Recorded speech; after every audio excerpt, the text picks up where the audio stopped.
Alright. Think we're good.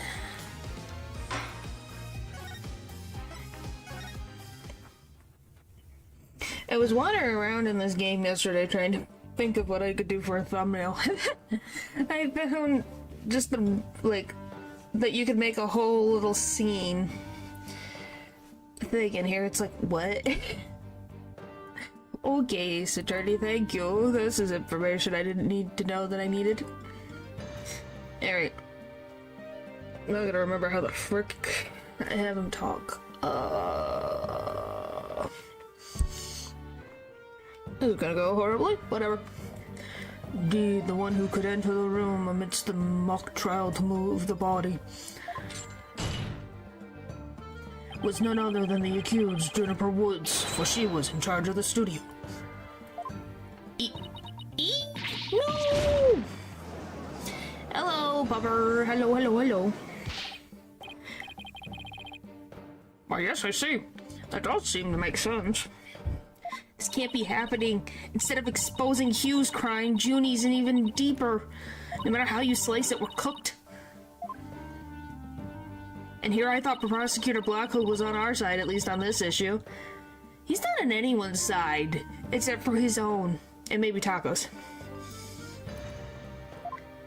Twisted Samurai strikes again. Twisted? It's more like Dirty Rotten. Your boldness. It is time to put an end to this farce. The prosecution has presented a quite convincing case. But the defense has one last chance to voice any remaining objections. Well, Miss Sykes? Apollo, what are we going to do? I've got nothing left. Nothing. Nada. Niente. I've been trying to think of something, but I'm drawing a big blank too.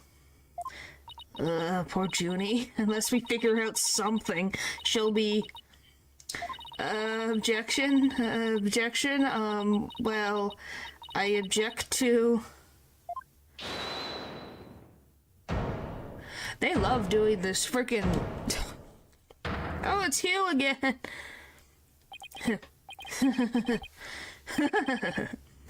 Stop right there. All ears to me. It's time you heard about the rare genius of Hugh O'Connor. Oh boy.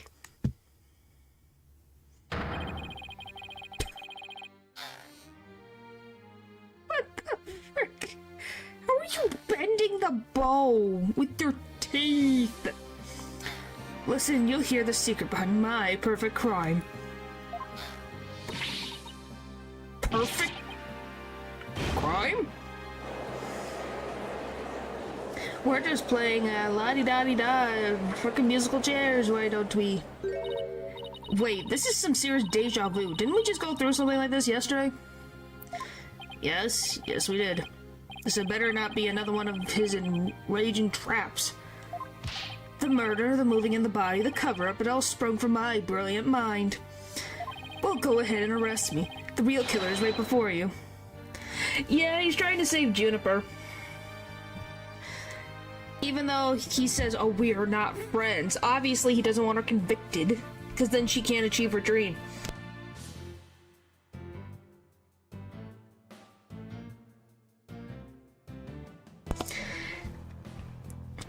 I still can't get over the fact that he is, what was he, 25? Yeah, he's 25, and his classmates are in their freaking teens. Jeez.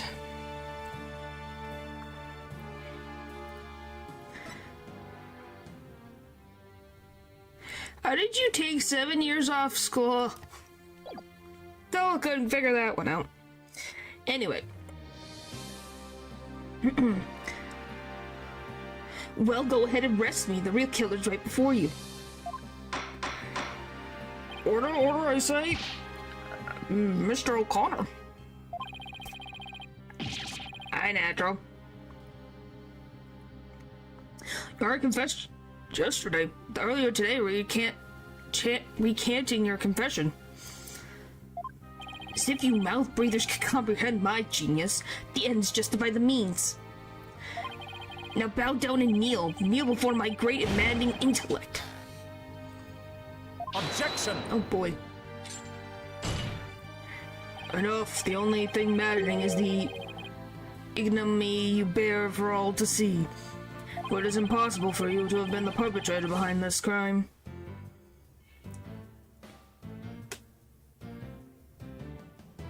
You're lagging? I'm assuming it's just you. I have no dropped frames, no nothing. There's no perfect crime, only a perfect alibi for you. We're at the mock trial. And it is silly that I must remind you of this, but you were a participant the entire time. There shall be no mercy if you persist in hindering this trial with your silly little act. Hugh doesn't seem the least bit shaken by Blackwell's threat. Oh, you're at a resort? Well, that's gonna happen. Listen, Mr. Prosecutor, calling that a perfect alibi is beyond contempt. Your Honor, I'd like to take this opportunity to offer further testimony. I will now demonstrate the very moment of the genius that transcended even perfection.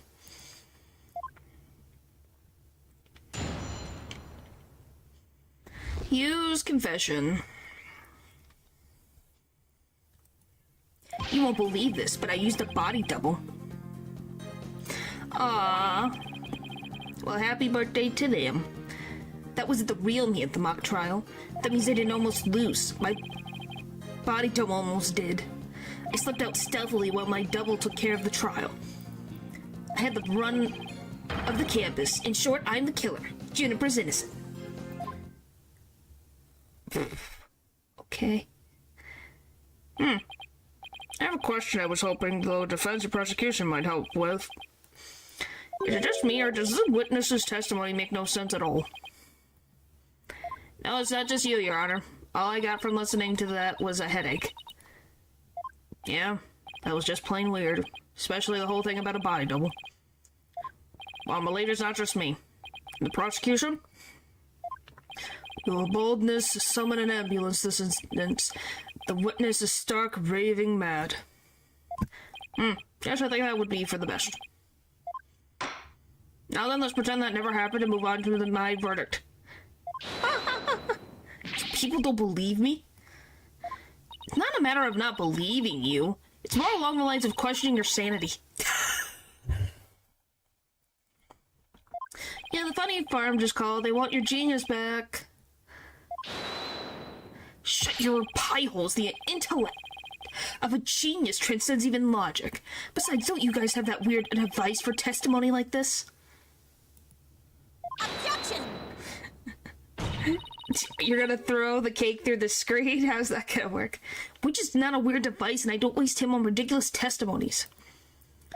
Just easy there, Tiger. Think of it this way. We don't want a verdict to be passed just yet. So how about we give Widget a try? Well, this is against my better judgment, but I'd like to conduct a short therapy session. Taught them to be understood. What in the world is that? Just looks like a bunch of numbers.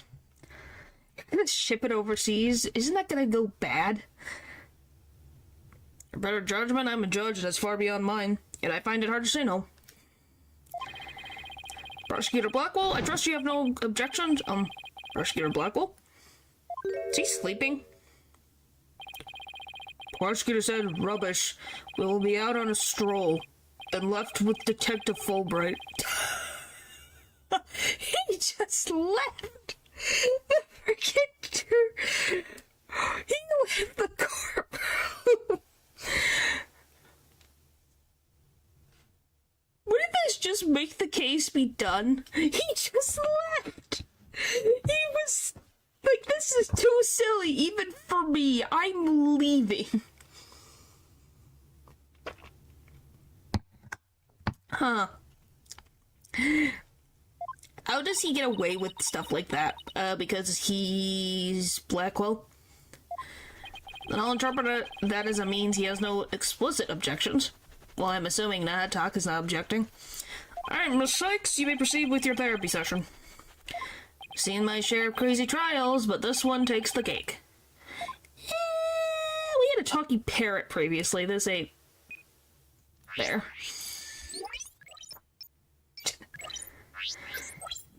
He's a prosecutor. They can just be too good, I guess.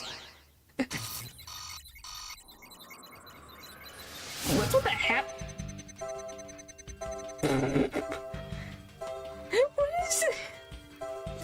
I wasn't the real me at the mock trial. That means I didn't almost lose, my body double did. I slipped out stealthily while my double took care of the trial. I had them run out of the campus. It's short I'm the killer. Juniper's innocent. I don't get it. His confession is overflowing with happiness. Maybe he's enjoying thinking he's how us mouth breathers can't comprehend his genius. But this goes beyond normal happiness. He seems to take an insane level of delight in his confession. Even a normal level of delight would be weird for a confession. I think it's more of a friendship thing than a crush thing, but you know, again, he's not what I'd call normal. I don't think anyone in Ace Attorney is normal. Hugh, why are you confessing? Who is this really for? I feel like the key to this I feel like that's the key to this out of control emotion.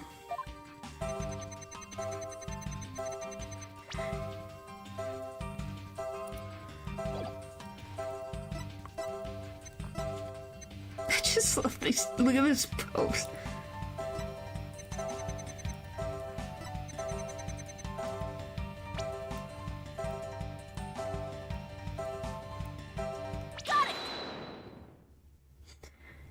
Mr. O'Connor, yesterday you said that you didn't really care about Miss Woods anymore. I already told Juniper, so I might as well tell you. I don't really care about her anymore. What? Why? Yeah, well, Juniper reported my secret to Professor Court. His secret? Oh, the bribe. That's why they were killed. Okay, wow. She wanted nothing to do with me because I disappointed her. That's why I don't care about her anymore.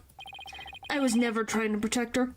My confession was always about one thing and one thing alone. The truth. Objection! I don't know, is Gumshoe normal? I don't know if I would consider Gumshoe normal. He's kind of there. Mr. O'Connor, you feel great happiness in the fact that you might help set Miss Woods free. So much that it's overshadowing all of your other emotions. What are you... I can hear it clearly now, Mr. O'Connor. The discord you've been trying to suppress. No, you don't consider him normal? Now why don't you consider him more normal? Because he messes up sometimes?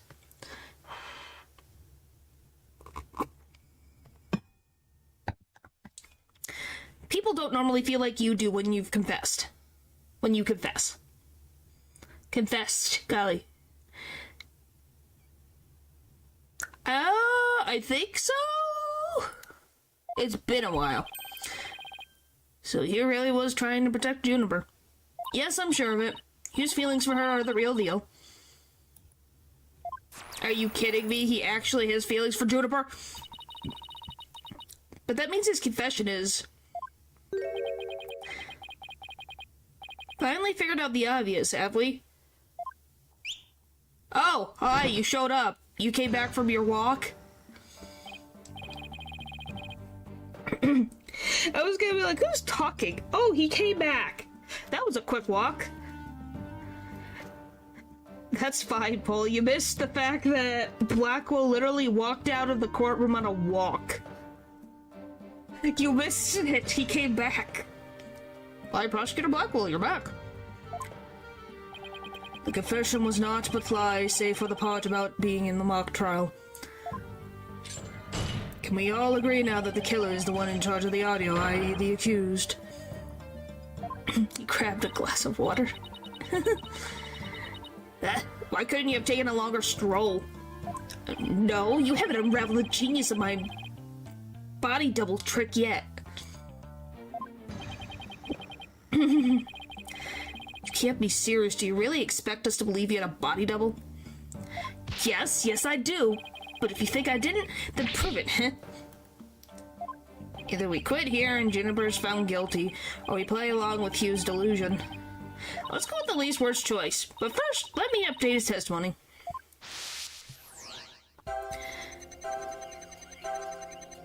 That wasn't the real me at the mock trial.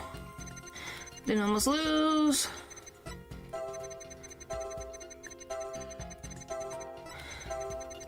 Bring the body double. I don't even know who the double is.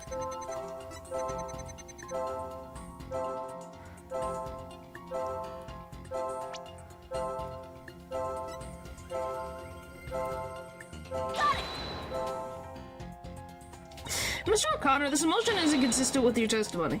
You don't know what you're talking about? Okay, I got that wrong. Whoopsie.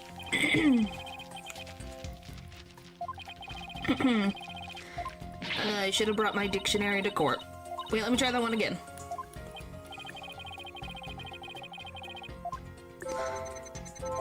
It's the only one that has, like, a different emotion besides all the frickin' happiness.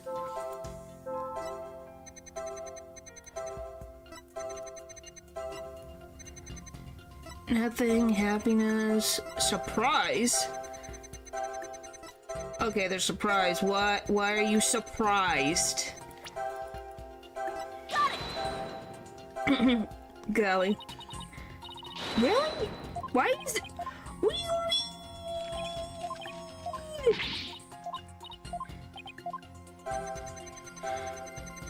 Because he's happy the entire way through this gosh darn thing. Okay.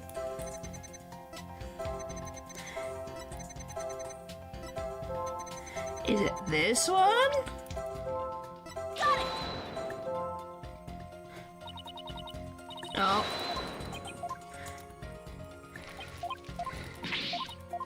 Yeah. A body double, but a bunch of baloney. I know, but I can hear the voice. It means there's contradictory emotion somewhere. Contradictory emotion? Everything he says is one big contradiction.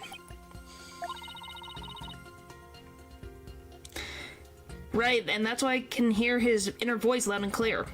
If we just think about Q and his competitive nature, we should be able to figure out the root of cause of his discord. Oh, him being happy that he lost? But he doesn't show any emotion.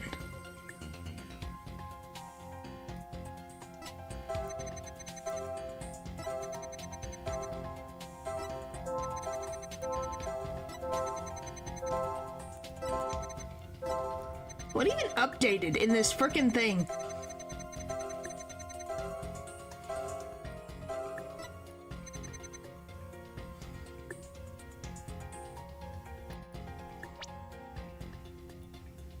Got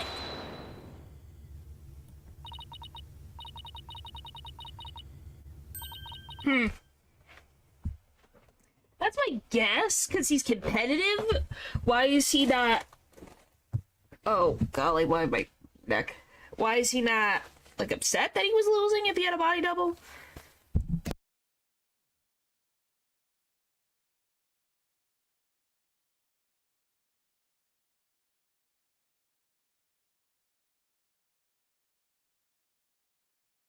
Anyway.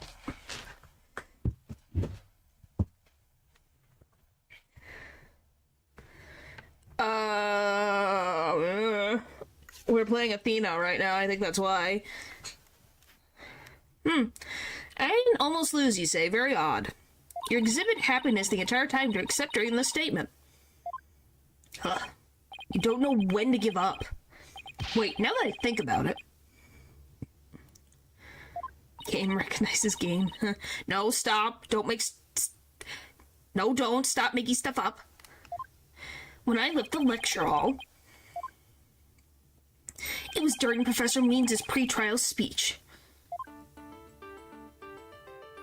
That's when I moved the body. I then slipped back in just before the verdict.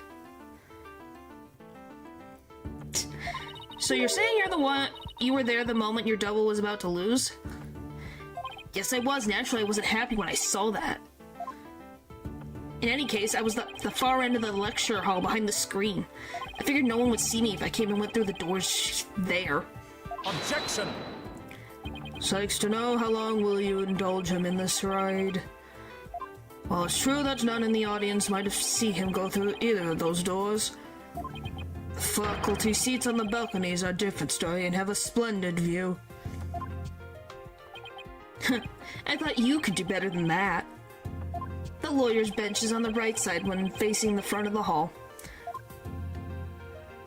I use the door on the right side near the lawyer's bench. That means my movements were only visible to someone in the left balcony seat. But that seat was empty at the time, which is only natural. After all, it belonged to Professor Court, as we all know, when she was already dead by then. That can't be right. An empty balcony on the left side contradicts this piece of evidence. Huh? What do you mean?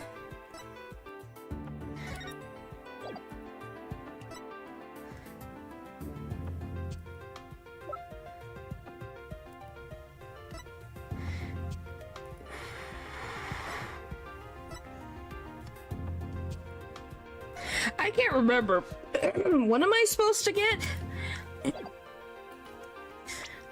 But that seat was empty at the time, which is only wait, is it in the picture?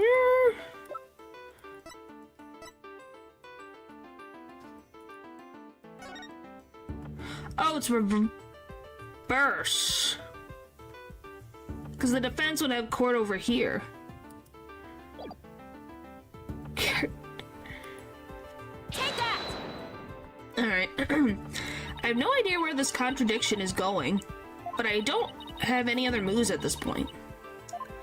Guess I'll just have to follow and see where this takes me. You said the left balcony was empty, but was it really? I saw it with my own eyes. It was definitely empty. But what about this diagram? According to this, Professor Means was supposed to be seated in the left balcony seat. But if you left the lecture hall during his pre-trial speech, he would have been standing there at his seat addressing the students and faculty. No, this can't be right.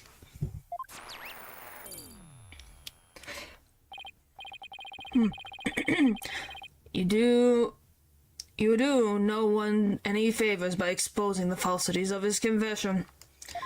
I've told plenty of lies so far, but this part is true, I tell you. There was nobody in the left balcony seat. You've got to believe me. It doesn't seem like he's lying this time. Okay, Mr. O'Connor, let's have you testify again, but this time don't spare any details. You got it. I'll repeat as many times as you'd like. I mean, my ingenious escape act warrants repeating, considering I'm the real killer. Did I miss it? Did I miss it? Only natural, didn't he just say it was empty? Eh.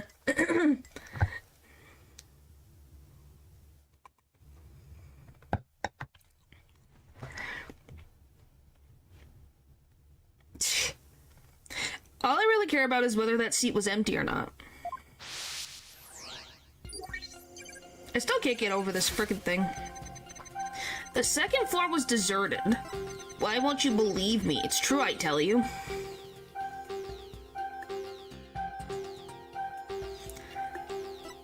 I went through the back door without anyone noticing. Then all I had to do was go through the empty audio control room. It leads into the hallway, so I was perfectly capable of moving the body. Why are you sad? Got it! I detect powerful sadness and fear right after you said this part, as if you said something you shouldn't have. What's wrong with you? You shouldn't reveal a person's inner feelings for all to see. Mr. O'Connor, it's you who is revealing your inner emotions by the way you speak. Plus, I had a good idea about why you're feeling sad. Ugh, you're a horrible person. Can't you just leave me be? No. You said that you went through the empty audio control room, but that's not true, is it? There was someone who returned from there once Professor Means finished his speech. And that someone who was in the audio control room was, I'm assuming it was Juniper. I know you realized there was a problem with your statement as you were saying it. That's why you felt so uneasy. If the audio control room really was empty, that would mean Miss Woods was roaming around the campus. Mr. O'Connor, if you really want to protect Miss Woods, just tell the truth. If you believe in her, revealing the truth is the same as protecting her. Well, hey, he's the one who wanted her to do the therapy session, so he's the one who consented. Juniper's innocent, that's the truth. But in this dark age of the law, the truth can be easily twisted to serve anyone's needs. When the ends justify the means, your only choice is to fight back with lies. Hugh's heart won't hold out under this battle between truth and lies. Is there anything I can do to make him recant his false testimony? I fear nothing now that I have lost everything. Go ahead, Prosecutor Blackwell. Cut me down if you wish. I thought you'd never ask. With Hugh gone, we may swiftly proceed to a verdict. He broke it again. What's even the point? He just breaks the...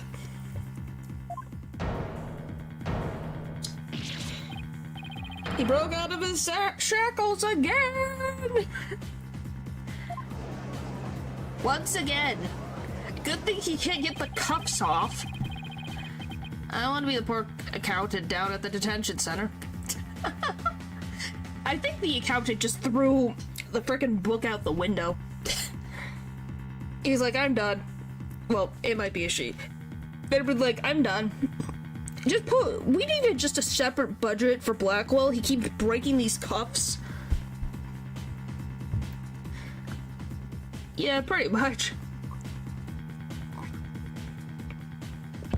Well, the cuffs can't come off. He can't get the cuffs off.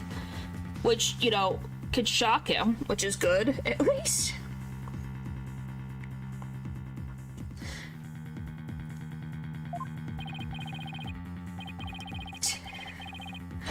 You, O'Connor, in deference to your valor, I will limit your suffering with one clean blow. Well, because I think it's been obvious since the first time Edgeworth was introduced that that's been a thing. Can you just wait? Can you wait just one moment before you cut him down? Silence. Don't. I can't read! Don't come between a samurai and his foe, Sykes to know. Eek, I never learned about this at law school. I don't think he did either. Careful, prosecutor. Remember that shocking experience you had last time?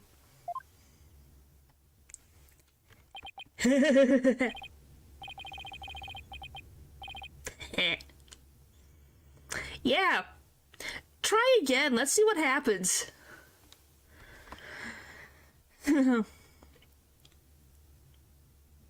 I've seen the favors after they leaned into it. Well, yeah.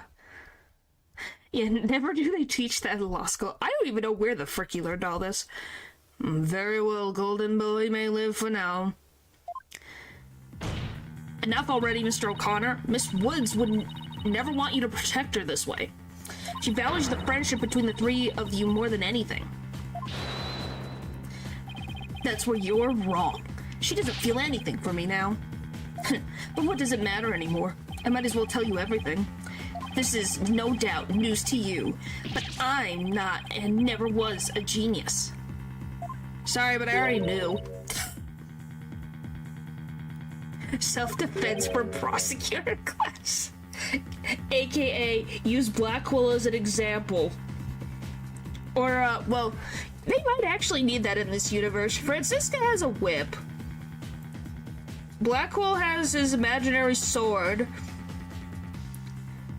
Van Zeeks frickin' throws his wine.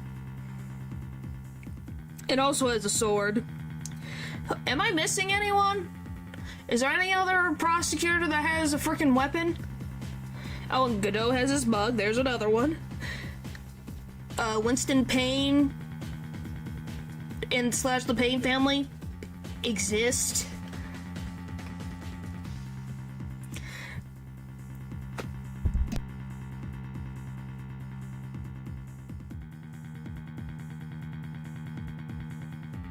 I'm trying to think. Who else?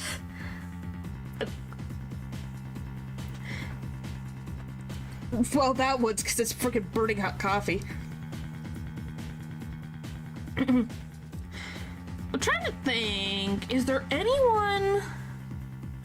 Took it a little too far, though. They'd claim him. Well, Manfred's a little bit of a different case altogether. He kind of sounds like a drunkard said like that. Kind of. Well, he drinks a lot of freaking wine, Van Zeke, so... I think he's just well, he's European, so he must have a strong liquor tolerance. Me too. Yeah, I'm like, I think that's all of them. Currently. I don't think the one in Spirit of Justice does anything like that. I don't think so. Maybe Mox Apollo's intelligence, or Phoenix's intelligence, or Athena's intelligence. So that's just mental damage more than physical damage. Trying to think. I don't think there's anybody. Even in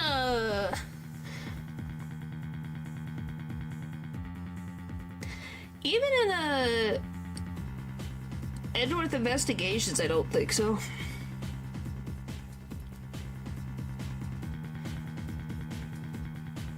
He survived. See? Because Van Zeeks is European.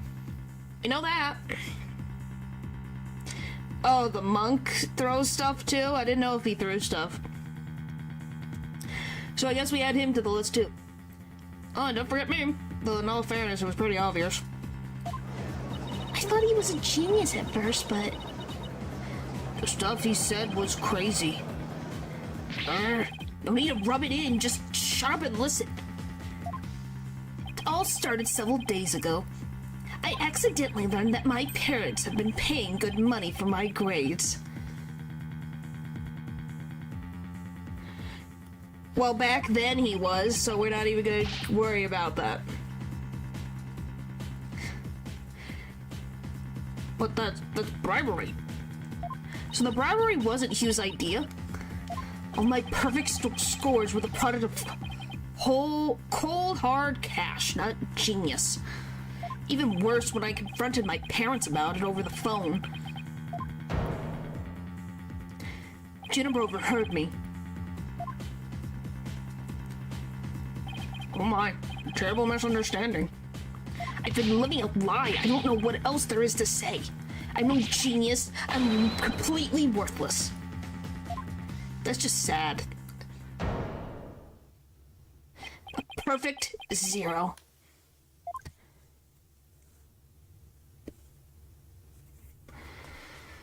Oh boy. You guessed that from the start. Hugh? Even so, I still wanted to make it up to Juniper for disappointing her like that. Well, I think everyone could tell he's just a narcissist. That's why I wanted to clear her name by pinning the blame on me.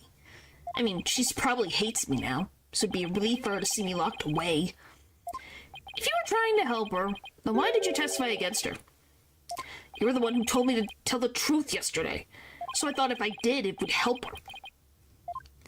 He wasn't trying to provoke us? Looks like we seriously misunderstood him. In more ways than one. At the detention center yesterday, Junie was in tears when she opened up to me. But the truth is, the friendship between the three of them is still rock solid. If there were something that could help me prove that to Hugh... We even have proof of our friendship. Yeah! As long as our friendship lasts, you can bet we'll be carrying them around. Hello, Dylan. I know, what about that proof of friendship they mentioned? I wonder where or what it is. It's the necklace or band thing. I didn't buy it.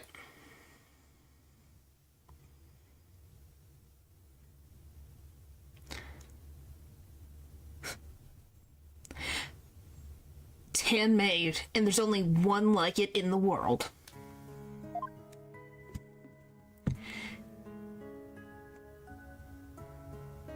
friendship case. Well, I think that was obvious from the beginning. Maybe it's no, that's definitely it. That band around his neck.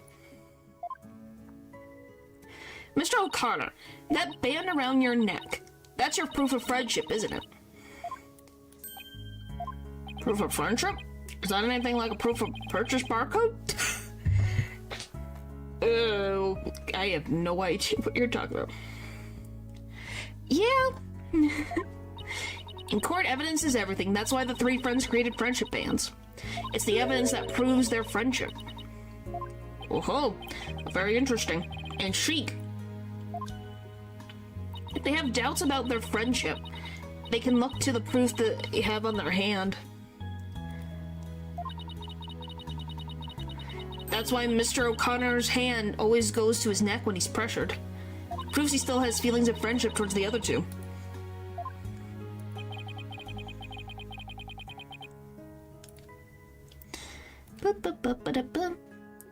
It doesn't matter if I wear it if those two. Objection! But they feel the same way, too. I know they wear their friendship bands somewhere. Junie and Robin must feel the same as Hugh. I just know it. Everything Hugh has said leads me to believe that. In fact, he may have also just told me that the others wear their proof of friendship. Where they're hard to spot. Where they're easy to touch. All we have to do is think back to their testimonies. Right? Ready? Miss Newman holds her arm when pressured. And Miss Woods holds her wrist. I know Miss Woods very well. She would never abandon her friendship with you over something like this. And taking the blame for her will only succeed in her making her terribly sad. Oh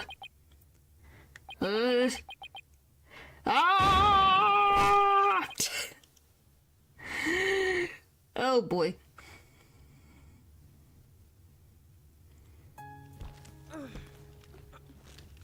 Oh, would you look at that? Another animation. Oh, you made them! Robin, those bands of friendship that you made, just for the three of us. You may have forgotten about them, but not me. Huh.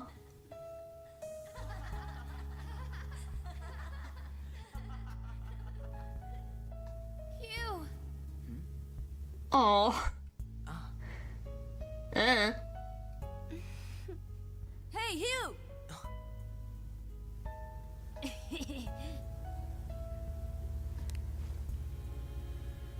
And to think, I should have known better than to doubt my best friends. Oh. He's ugly crying.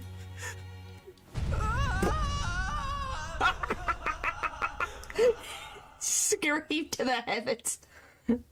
And I thought my funny scream was silly. What do you mean not now? Did you hear his scream? Yes, it was a touching moment. It was sweet, but that freaking... that scream...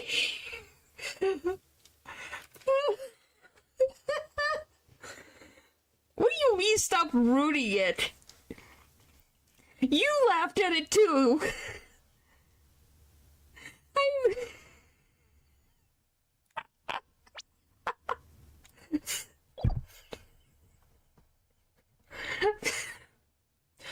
Oh, breathe. It's okay.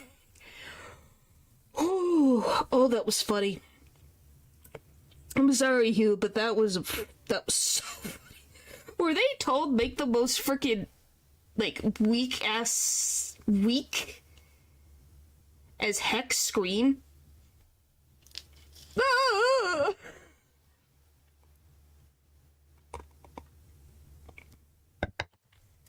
Yeah, does it say, like, please make the scream as weak as possible? I want to see the notes. No, I did not. I said as. A-S. And why did you at when you're the one who, when you first came into the frickin' stream? I said as.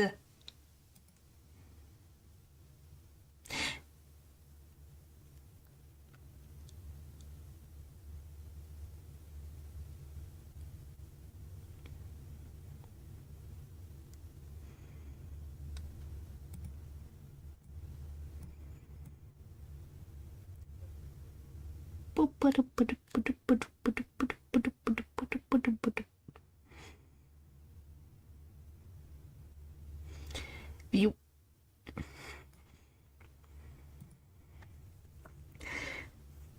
It's not bad voice acting.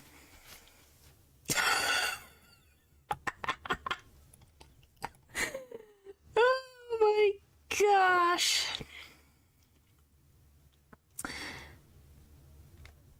Can I click that? Hang on.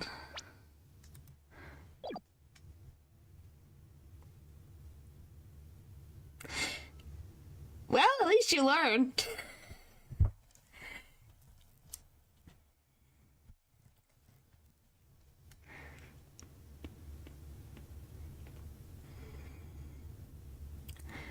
I didn't kill anyone, and I didn't have a body double. I didn't move the body, I didn't even see it. And it may look like I'm speed reading. Zen in the Art of Mastering the Bar exam, but I haven't read a single word. Can any of you guys speed read?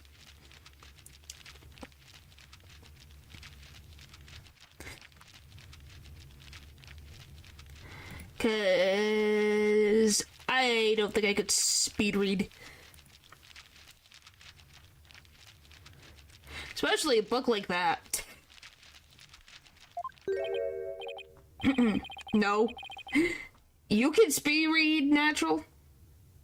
Ace Attorney mentioned, hello. Unlike most of my kind, I am not blind to my own peril. Speed read or today Richards. Huh. Yeah, I'm like, it's gotta be a certain skill. Well, it doesn't seem fun because you're trying to, like, read the information as fast as possible and retain it. It's like, holy heck. I went, Well, you couldn't fool me. In fact, you did. Hugh? So, Miss Sykes, can I place my trust in you? Hello. I'm going to save Junie, so yes, you can place your trust in me. Now, I don't understand that the witness is recanting his confession. Yes.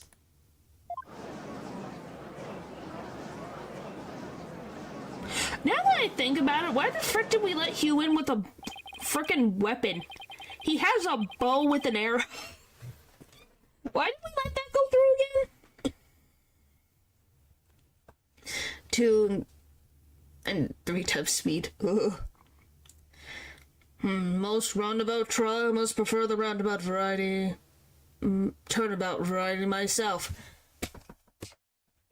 He said it. He said one of the. He said the thing. He said the turnabout, which is what all of these cases get called. Turnabout. Yes, I have to make a joke every time it happens. He said a thing. Now we are back to the fact that there was not one suspect who lacks an alibi. Which in the end, the truth you've been seeking in this entire time. He said the thing, yep.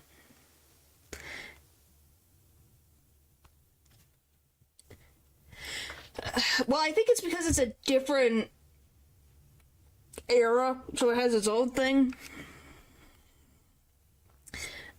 Does Edgeworth's cases called Turnabout? And it's perfect. Please make a joke every time. Well, hey, 'cause I will pay you if necessary. Okay. Hey, it's funny. We love when the game is self-aware of its silliness. Especially when you have characters like this say it. Yes, in investigations they are a turnabout. Okay. Yeah, they might not have been a thing back then, but I was just curious if Edgeworth had them. Alright, so he does as well. So yeah, I think it's just a modern day thing. Wasn't it? I'm trying to think. Was all the Greatest Attorney... weren't they like Mystery of something something? Because it's supposed to have like the Harlock Shalom's stuff. Yes, natural. I have way too much stuff.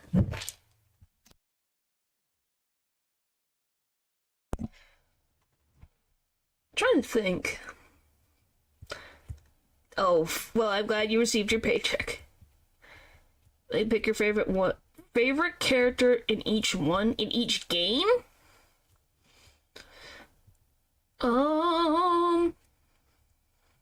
That's difficult.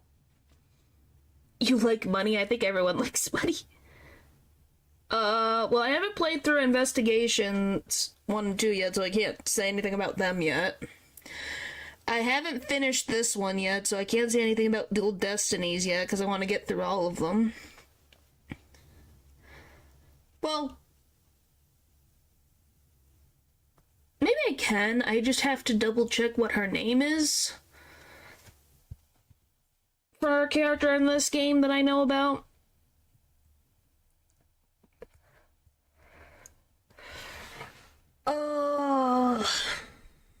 I guess we'll go with Edgeworth in the first game.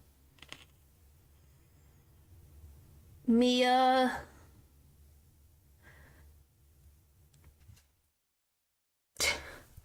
Phoenix for Francisca, but his characters.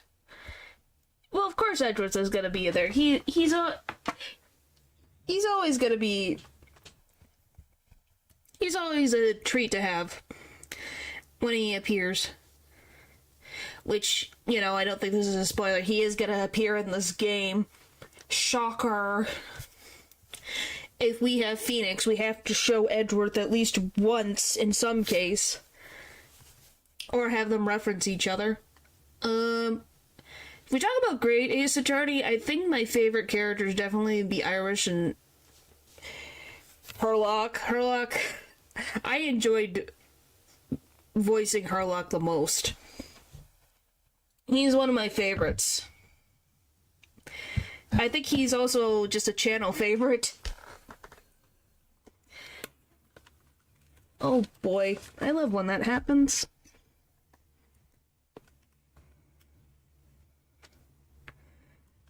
Wow.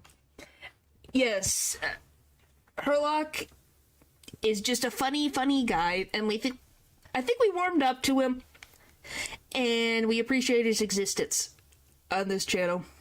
I literally made him part of my lore video. I think that tells you how much I enjoy his presence.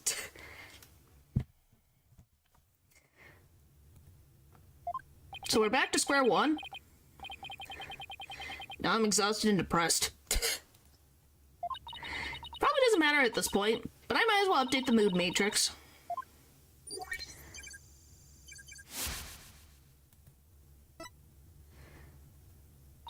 Huh?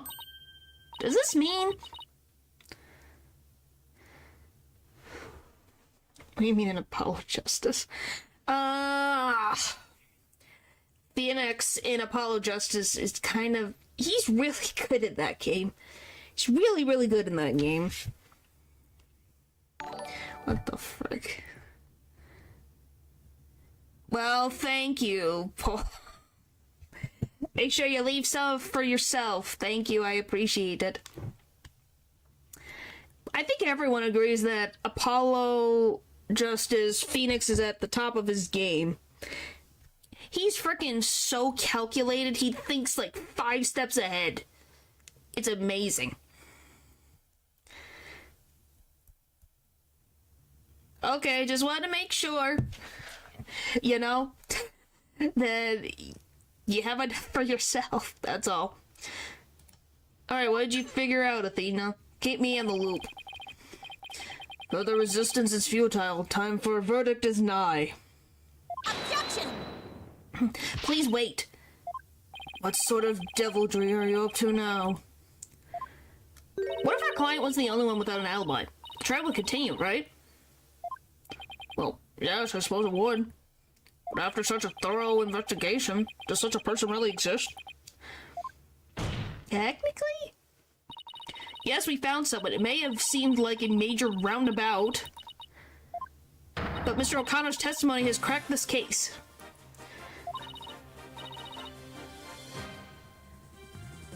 What do you mean? Oh my goodness. I guess that's on. But I think he has technically long hair. It's not super long hair, but he does. I think he's attractive. I've said this before. I said Herlock is attractive. He just be stupid sometimes. He's not good with money. Like, golly, man.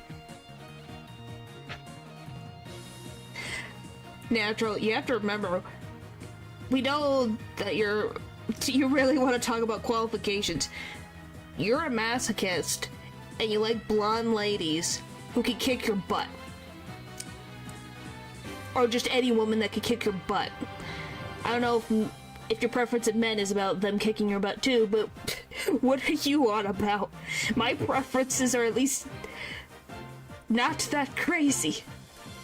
But who knows, I guess the internet, yours is more freaking normal for some reason. There's no more noise, he was telling the truth now. During the mock trial, the balcony seat opposite him was really empty. Which now means there's one person unaccounted for. Bye-bye. Besides Julie, the only other person without an alibi during the mock trial is Aristotle Maines. Take that!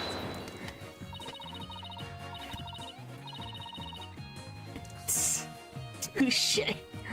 Oh boy. The balcony seat was empty. That much is true, isn't it, Mr. O'Connor? That's right. How many more times do I have to say it? So basically, Professor Means wasn't where he was supposed to be during the mock trial. Silence! Need I remind you, every last soul in the lecture hall heard him deliver a speech. Objection! I know, and that's not in dispute here. Now let me explain how a speech could be given from an empty seat. It was...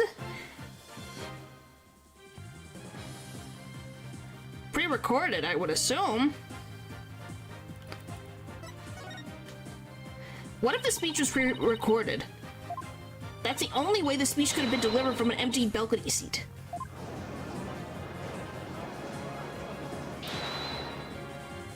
They love this three showing. Wait, are you accusing Professor Means? That's insane. I mean, he's the only one who gave me the tape.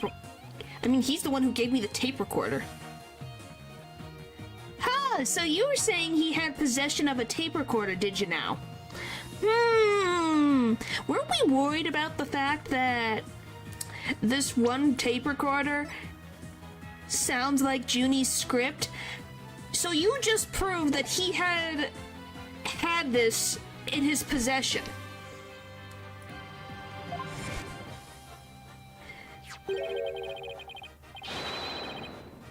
Take this to the police, he said, and tell them you found it. What? Really? Wait a second. Mr. O'Connor, did you just say that Professor Means gave that phony recording to you? Yep. Phony. The defense will refrain from hurling unsubstantiated allegations. Well, I said he gave it to me, but what do you mean it's phony? Wow, who could have seen this development? I guessed. Because he had a rivalry with Constance Court. I was like, is it a rivalry thing? I wonder what it was that made him kill her, though. They've always had... like, they have opposing ideologies, but what finally made him snap?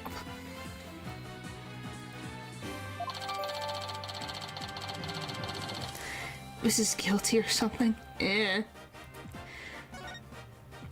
The voice shouting, "You're a goner," as recorded on this tape, was dubbed using a line our client said in the mock trial video. This is an extremely critical piece of evidence. Yep.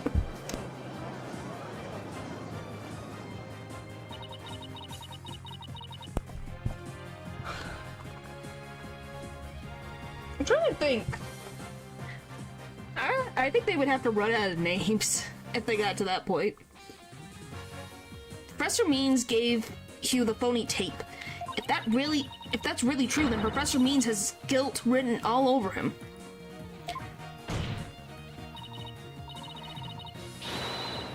What, Aristotle? It's a Greek name. I'm assuming there's been other Aristotles that existed in Greek history. It's just we know one named Aristotle.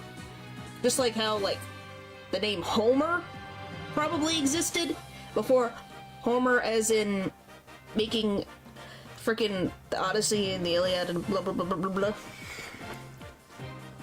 Your Honor, the defense moves to call Professor Aristotle Means to the stand. Silence. The stage was never empty. 'Twas but an oversight by our Dillard of a witness. An inmate who was formerly a surgeon once told me something. Yeah, I was gonna say, it's a name. You can't copyright a name. He said it often all too easy to overlook critical symptoms. Objection!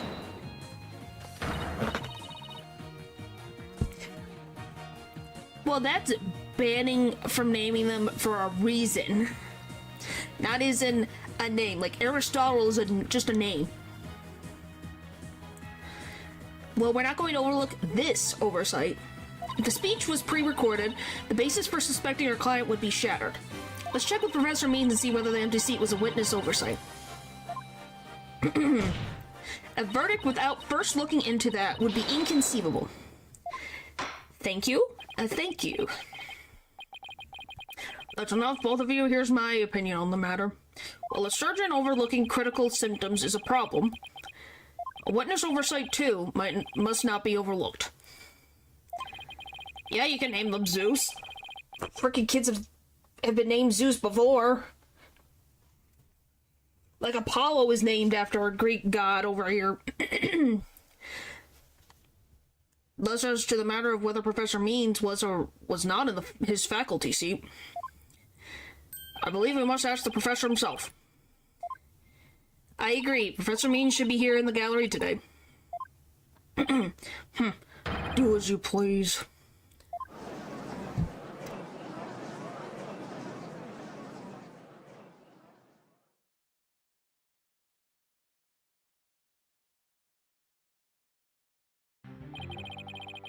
Well, yes, also Athena, but I don't know what is, do you guys know why Athena's, like, pun name?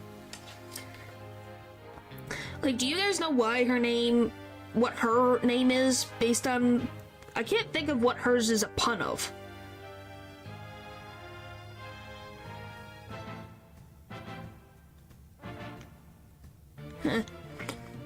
Because I can't figure it out. So if you guys can help me figure out what Athena Sykes is supposed to be, like, a pun for, I would love to know. Would you please state your name and occupation for the record? Certainly, I'm Aristotle Means. I teach the lawyer course at Themis Legal Academy, and let me add that while I welcome any opportunity to assist with the trial, I don't care for this undue suspicion. Because you can think Apollo Justice is Apollo, as in the sun god Apollo, and him being justice, you know, bringing about justice. Athena is about brains, and she knows a lot of languages, so that makes sense, but I can't think of what Sykes means. Maybe like psychology, but how does that relate as to a pun? That's the only thing that I can't get. Don't worry, Professor. We're just interested in the mock trial video right now. Your strategy is true.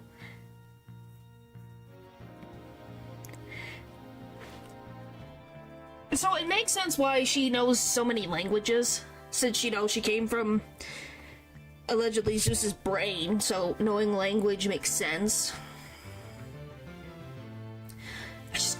think, like, I guess the only thing is, like, what do you think? Like I said, Athena is probably someone, like, it's supposed to be, well, it sounds like I said, psychology could work, psych, because she was raised in Europe.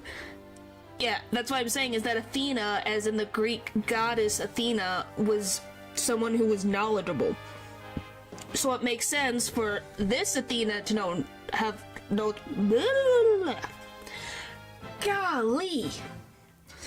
It makes sense why she knows multiple languages. So it's... But is Athena, the goddess Athena, related to psychology at all? Or is it a completely separate reference? Just like how Phoenix is just the Phoenix rising again from the ashes over and over again. And right upon on being correct.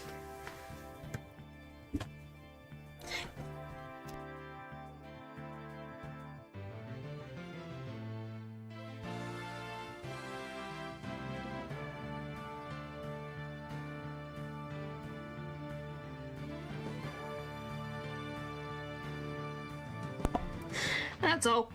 So I guess she's just a combination of both of the name, both psychology and then just Athena as Natural says, the goddess of wisdom. Point is, she's supposed to be big-brained. Maybe that's why she's got a long ponytail. We just need to take another look at that speech you gave. Can we count on your cooperation in this? Very well, if that's all you're interested in. Please proceed, Miss Sykes. We need to find some sort of evidence that shows this speech was pre-recorded. Alright, I believe we're ready. Let's roll the video.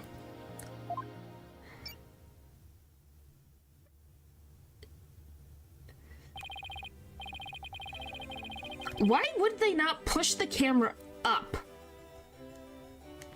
Good afternoon. I would like to start by thanking you for coming here today. The mock trial, the crown jewel event of the school festival will begin shortly. When I was a student, too, could hardly wait for this day to come.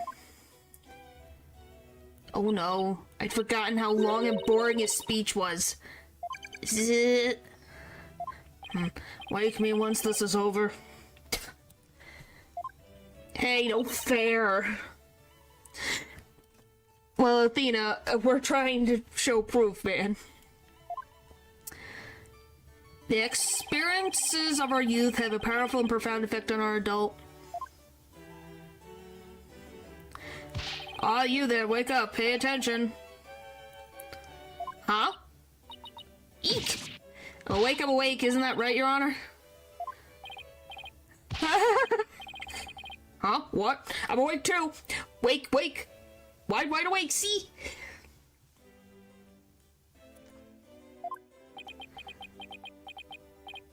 So...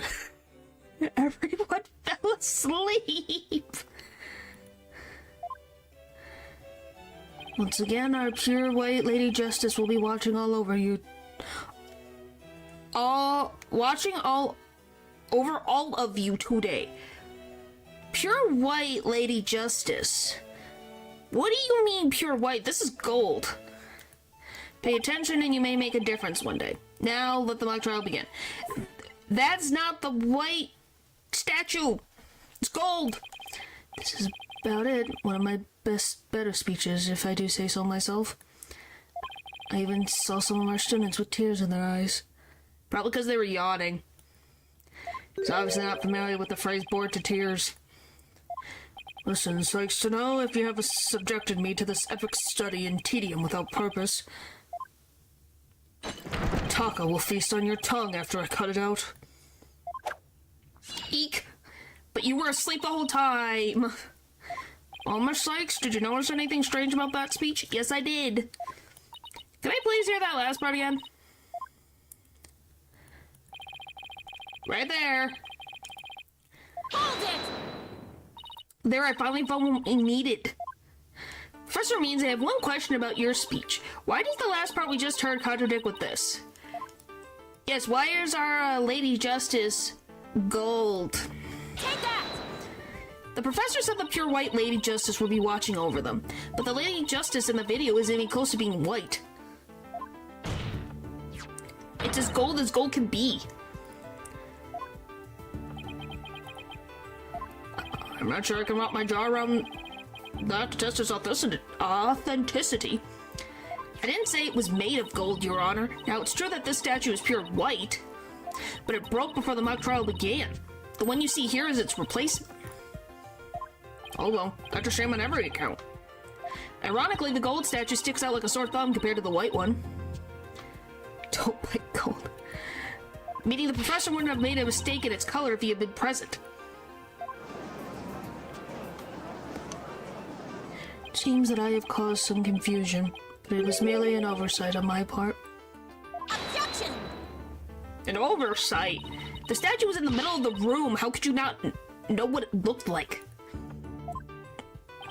Well, I was in a balcony seat. Furthermore, the statue had previously been white. I'm afraid this isn't sufficient evidence of the speech being pre-recorded. We've had our answer long ago. The accused was the only one to leave the lecture hall. No, wait. There's gotta be something that can prove that the speech was pre-recorded. According to the mock trial video,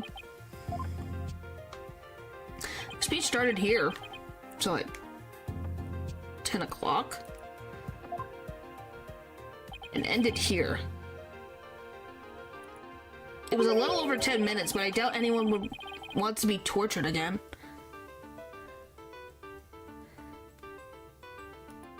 It was only a little over 10 minutes. It felt like it went on forever. How'd you figure out how long it was? Easy. There's a timestamp in the top right. All you have to do is subtract the time the speech started from the time it ended. The speech goes from the 10-minute mark to 20:35. Wait a second. I could swear I've seen the same interval time listed among the evidence. Maybe there's a way for me to use this speech to show time that it was pre-recorded.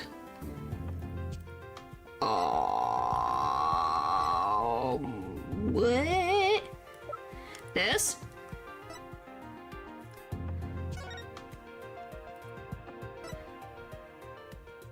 Is it this? That's the only one with timestamps. I don't think the whole thing's actually made out of gold. I think it's painted in gold. Take that!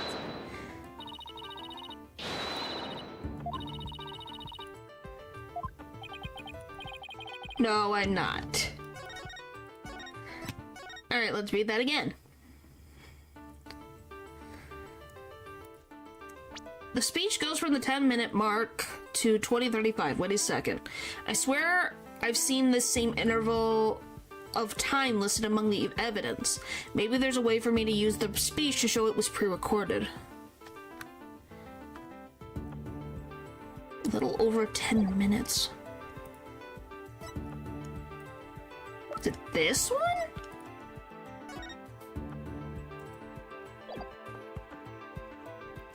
What the frick else do I know that's gonna tell me that? What do you mean?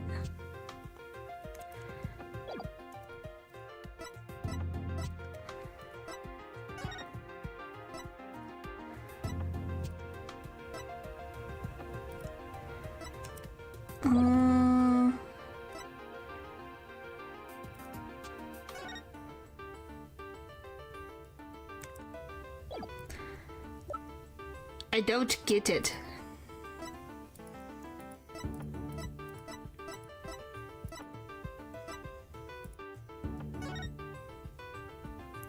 Oh, the tape is about 10 minutes and 35 seconds of noise requiring further testing. Is it this? Take that! There we go. I had to figure it out. I'm like, it said 10 minutes. It's like, oh, this. Okay. I would like the court to take a look at this. And this is the voice print analysis that proves the voice on the tape recorder belongs to our client. Yes, but didn't we just establish that the voice of the tape recorder was a fabrication? We did, but what I'd like to focus on is the noise that is also there. Noise? What was that? Noise? Yes, the defense believes it resulted when the tape's previous recording was erased. And what do you hope to prove by that? The length of the noise is what's important. It's 10 minutes and 35 seconds in all. And what did the timestamp read at the moment Professor Means began his speech? That would be exactly 10. Now let's fast forward this long-winded exercise in boredom to the end. Okay, stop. The video timestamp now reads 20:35. Based on this, we know the time it took for the speech alone. Right, subtract 10 and you get 10:35. 10 minutes and 35 seconds? Right, 10 minutes and 35 seconds. The same as the noise on the tape recording. I assume you all understand what this means. Professor Means' pre-recorded speech has been where the noise is now. Huh? Silence. Can someone explain to me what the frick she just said? I feel like I just listened to... I did not understand what the frick she just said. Athena, you say things and I read it and I still don't understand.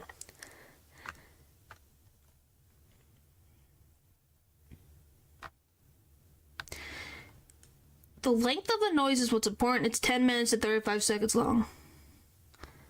So when the tape's previous recording was erased. So you're saying that this tape was used for the recording of his speech, wasn't completely erased, and then was used to copy Juniper's lines from the thing. I just would like, is that what I'm trying to understand?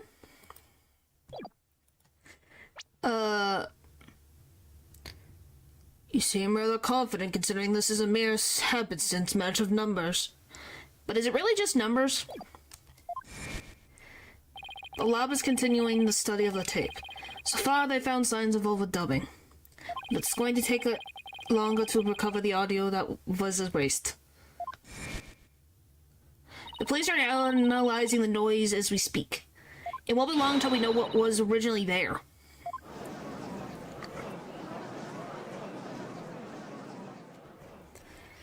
Now I'm sure of it. The professor was trying to create an alibi with the recording by pinning the crime on Junie.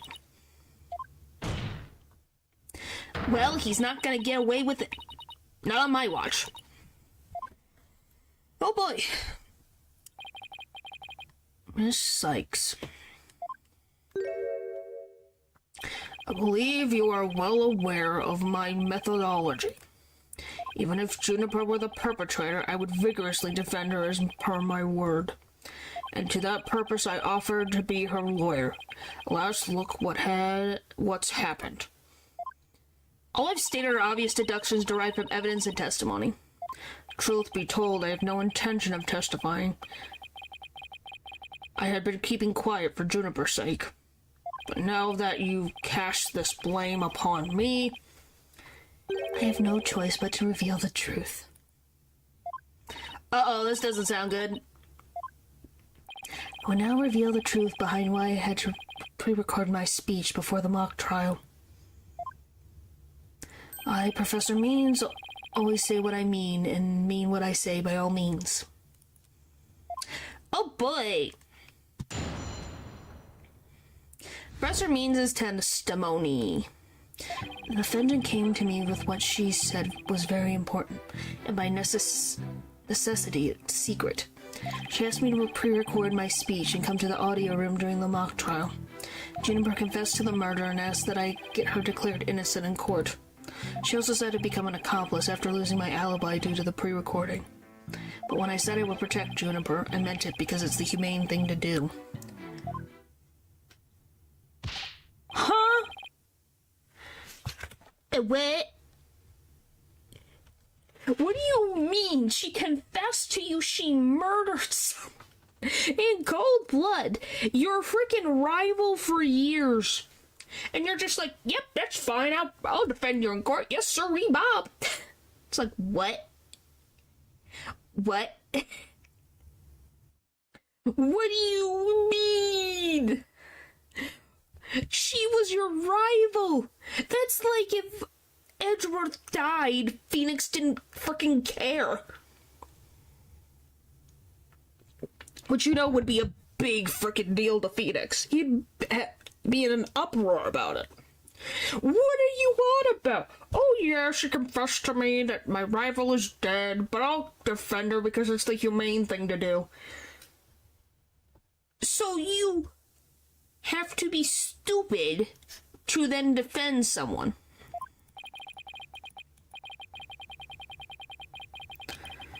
Like, why would you go along with this? How does this benefit you?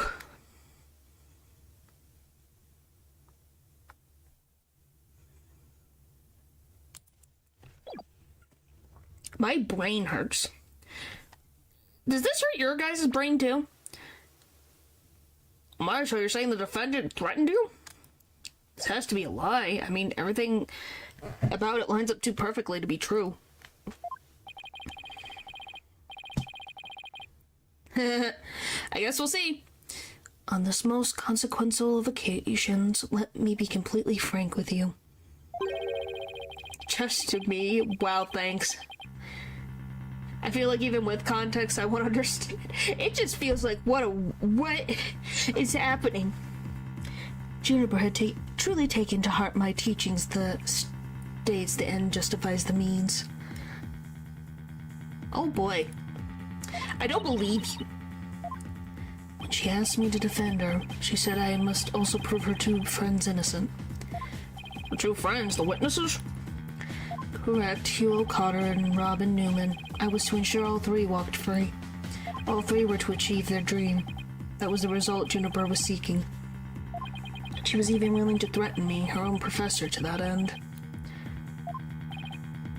Which, you know, let's just say he did defend her in court. You are lying. And what if it gets found out later? She's never gonna be able to work in law enforcement ever, let alone a judge.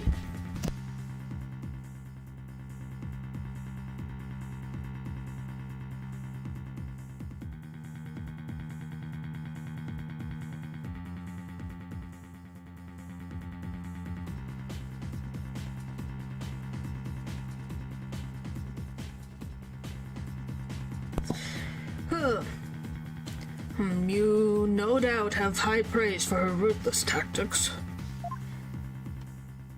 No. Just was blowing my nose, so you know.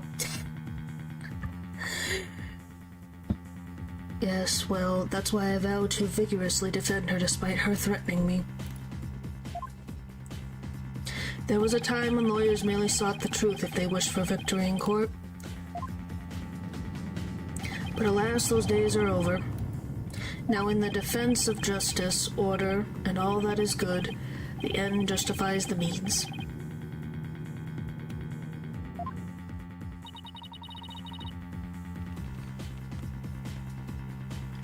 I'm so sick of hearing that phrase. Oh, it truly grieves me, so I must tell you this. Forsake the truth if it's victory you seek. Steel yourself for this new courtroom reality. That does it. He's gonna regret dragging those dismal, depressing ideas in here.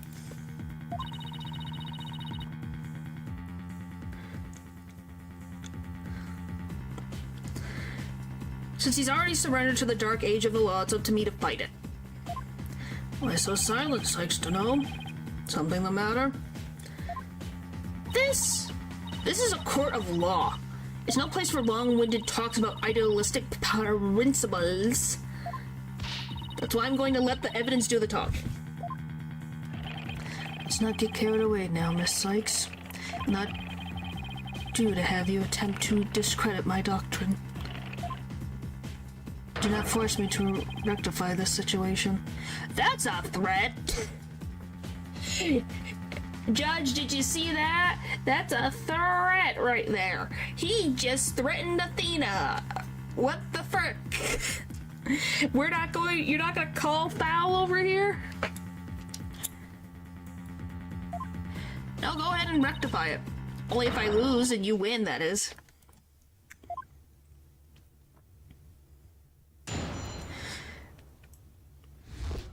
Like, what the frick? Sure. Well, I haven't played Elden Ring yet, so, you know, I don't know yet. You probably did. It's been a frickin'... How long ago was it? I guess I could scroll up again.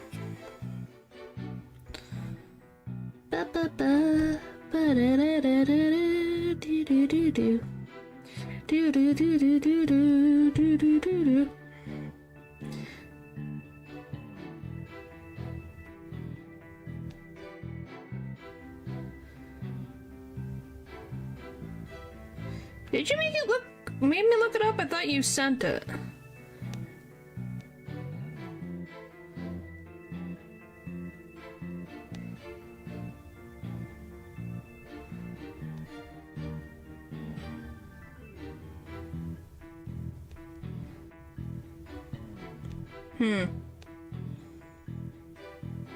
Alright. I thought it was. I don't know. Maybe because I'm used to Natural sending who knows what random crap. Hey, do you blame me? Like I said, Natural sends random crap all the time, so my assumption that you sent it somewhat wouldn't surprise me. I'd be like, shwarped. Where would I even start with this testimony? Why did she want you to come to the audio room? Oh, go back. Am I wrong, Natural? Am I wrong? Hold it! Alright. Are you suggesting it was our client who told you to fake an alibi? You have every reason to be surprised. I too was shocked when she told me that. Simply put, Juniper has a secret that she wished to protect that badly. Alright, let's see. Now, do you guys believe that Juniper Woods really would threaten her professor over this? I feel like I'm looking at insanity.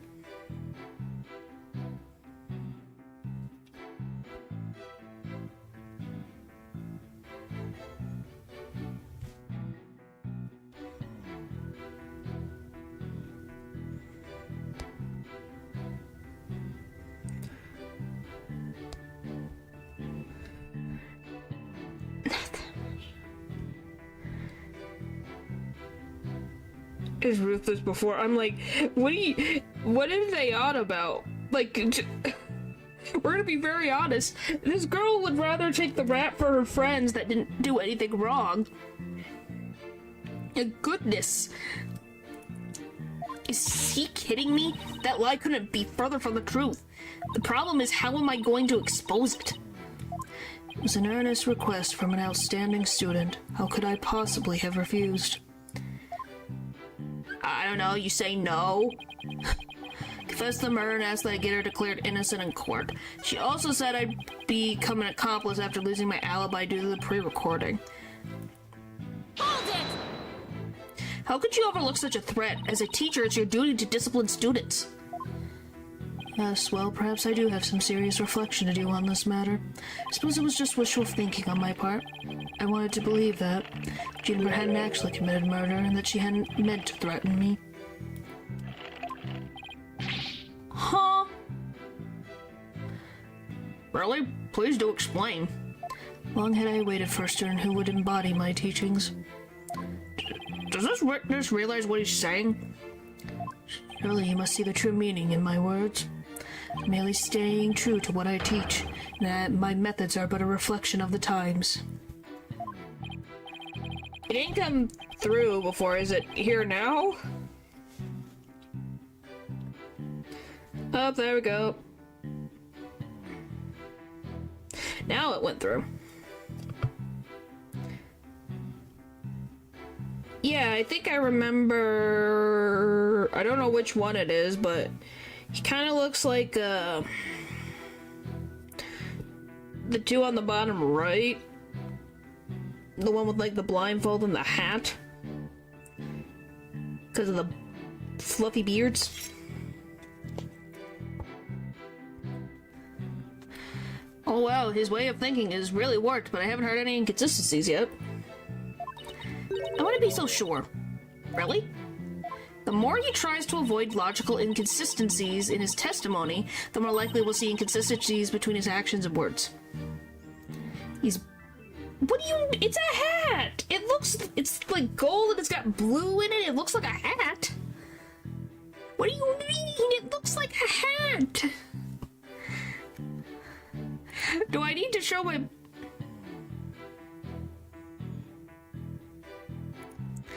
Like, I'll show what I mean before we continue this, because we're finishing this case tonight. Just... This, please.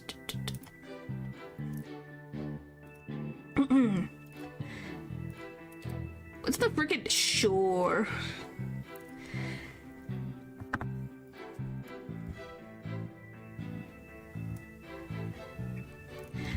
I'm talking about this one and this one. This is a hat. Is this not a hat?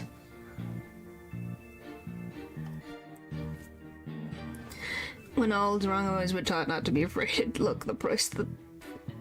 You really love your poetry, Eldridge. See, this is what I was. You said it. That's what I said. This is a hat. I was saying, like, oh, this looks like him, and this looks kind of like him, and he's got a hat on. The frick? I don't know. On the top part of his head, yes, but he's got all this. He's got a beard. But yes, this is the one I was talking about with the hat.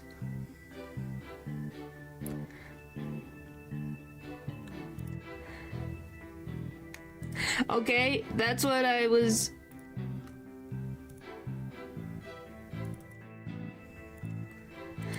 asking about. Or talking about, was those two. It was like, oh, those look the closest. You don't know? Oh, like... this. Anyway. It is a dark age in which we live, and there is much I would like to ask on that matter. Did I see it? Is there a freaking inconsistency in that statement that I missed?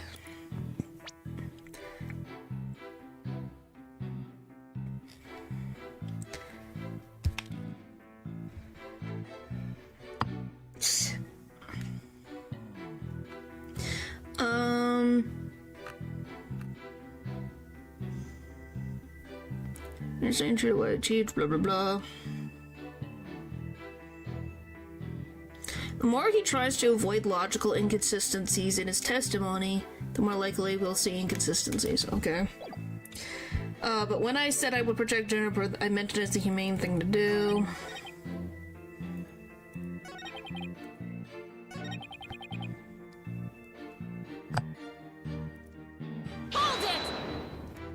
I doubt a client would come to you with something like that. I know. You have a point there. If only Professor Court had been alive, I suspect Juniper would have gone to her instead. So, our client came to talk to you after Professor Court was dead? Let's go through this step by step, shall we? First, Juniper came to me that day. He asked me to record. We read that. Hold it! Did you consider that a threat? Yes, but it's now you to whom she passed her demands on to. Miss Sykes, you must realize that you too are being used by Juniper. By what? We've had an actual client in the past that blackmailed Phoenix. This isn't blackmail. Like, goodness. What? Your Honor, I ask that you too do not let her feign witness and innocence fool you. Juniper Woods is quite clever and extremely tough. And perhaps most important of all, she is a fervent follower of my teachings. Objection! Maybe. It's a possibility. Your Honor, the witness's testimony is nothing but an attack on our client's character. Very well. Objection sustained. So be it. Nevertheless, the fact that she threatened me is immutable. hope. Then I became an accomplice. But when I said I would protect Juniper, I read this, did I not? We went through this, I think. The necessary secret. Should I become? Yep, we read that one, and then we read that one. Guess what? The last one. Val, I feel like this is a joke you're making. Hold it! You were trying to protect our client. Yeah, right. He'll say anything to pin the blame on Junie. What a frightful look. I would ask that you not glare at me so. I have nothing but admiration for how Juniper was willing to go as far as to threaten me. That is why I am protecting her by any means possible. She has been a model student.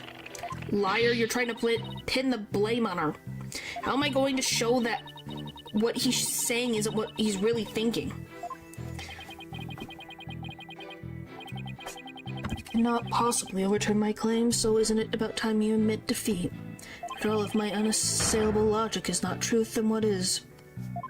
If he thinks I'm going to give in to his pack of lies, he's got another thing coming.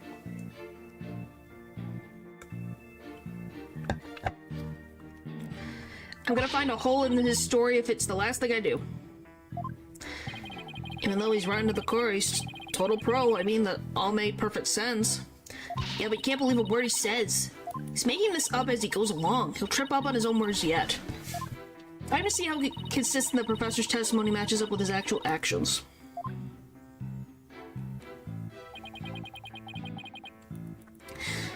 Read that fast.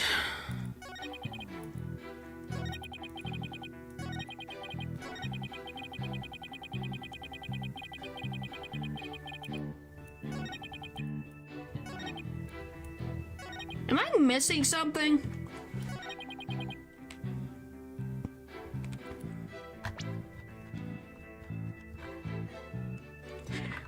Did the last one. Get to her declared innocent in court. Secret.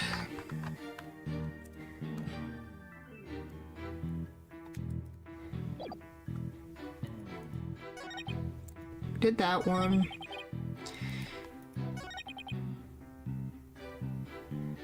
Did this. Hold it! Okay, we read through this one because I could speed through this.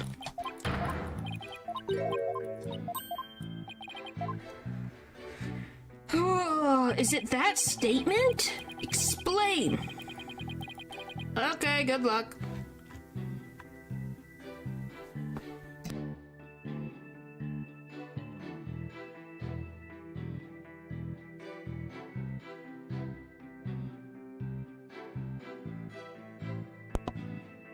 Do you guys see anything? Because I'm not seeing anything.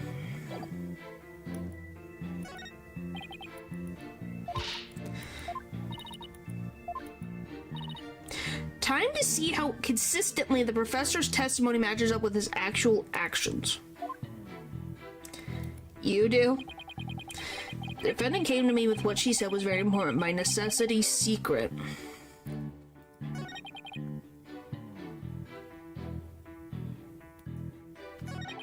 Confessed to the murder and asked me that I declare her innocent in court. She also said I'd become an accomplice, but when I said I would protect her, it meant that's the humane thing to do.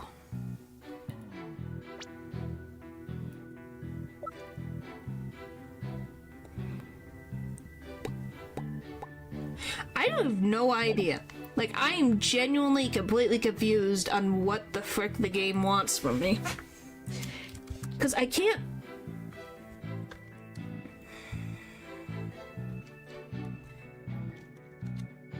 figure out what it's trying to tell me.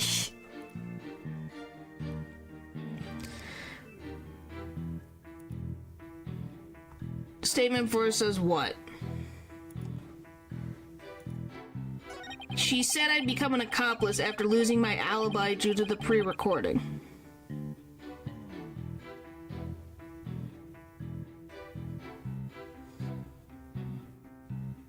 Huh? Wait.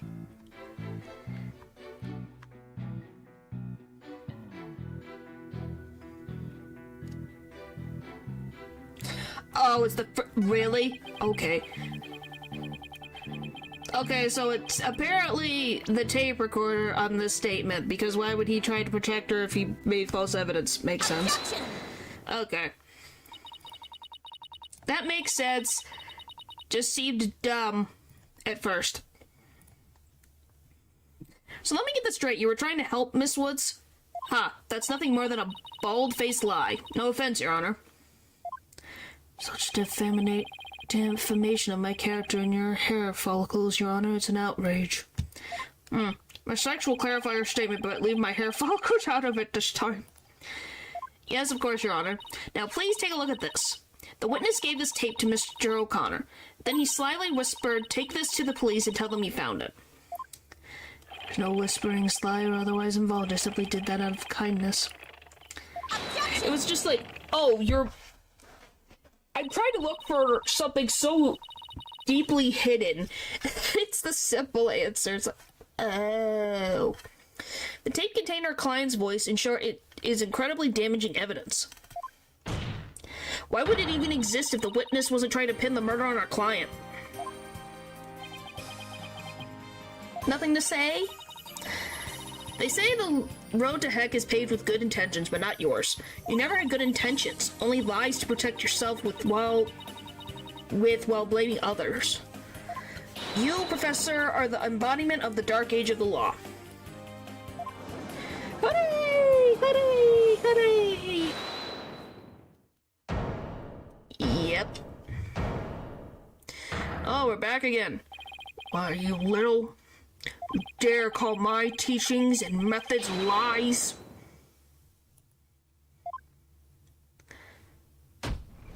Where the frick did you get that?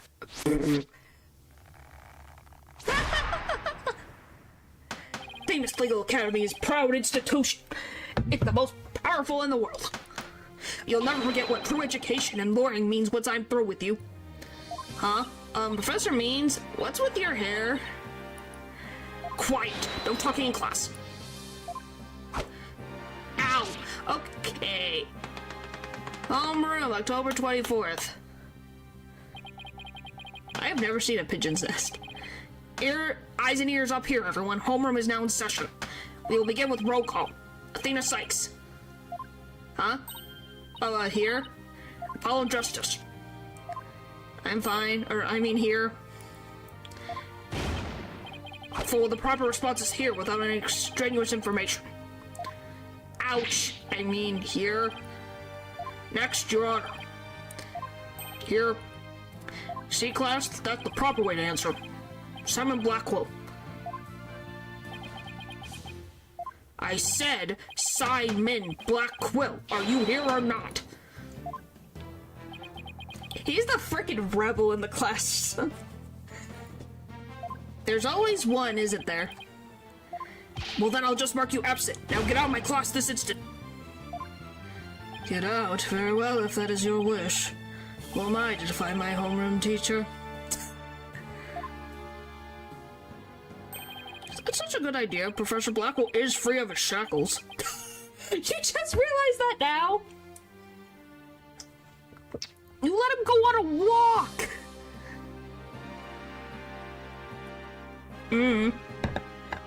Against the crazy teacher man?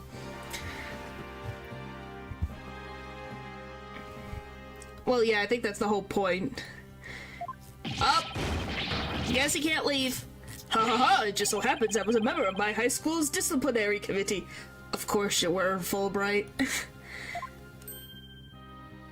But is that really so shocking?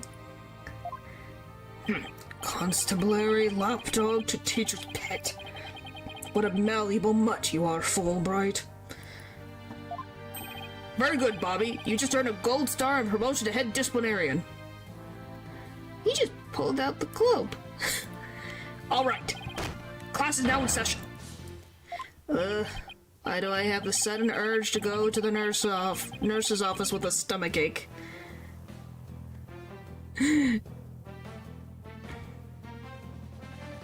Oh, really? I'm excited. That means it's gonna be fun. Main point? Main point, Juniper is the killer. I am innocent. Pay attention. I am not the killer. Juniper is. This will be on the next test, so you had better be listening. Objection! But Professor, you created the phony tape to pin the blame on Juniper.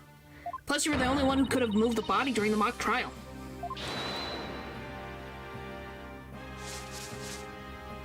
Please note, I was not at school. By the way, what do you guys think of, like, this crack right here? I think that's pretty cool.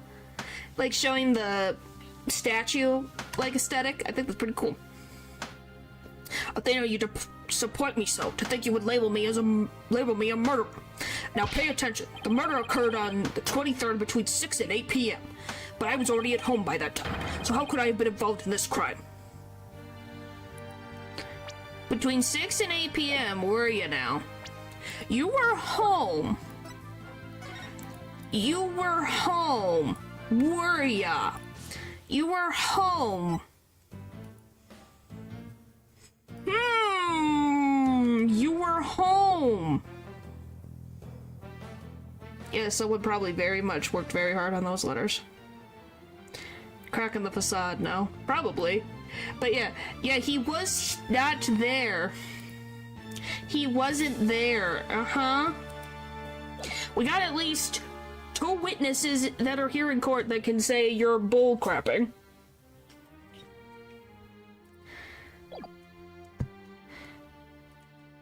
Objection! Professor Means, can you really prove you had already gone home by that time? Can you prove that I was still at school? Yes, I can. No, I can't. So you admit it. Well, you just earned extra credit for your honesty. Oh yeah, 4. I think she's in the gallery. I don't know about the construction workers, but you know, yeah, there's technically 4. But you also have earned yourself lavatory cleaning duties until you graduate. Ew! I do enough of that at the office. Who is this?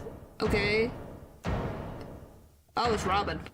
No way, man! I totally object! Robin? I can't believe I fell for the professor's silver-tongued lies. Why you? How dare you talk about your teacher like that?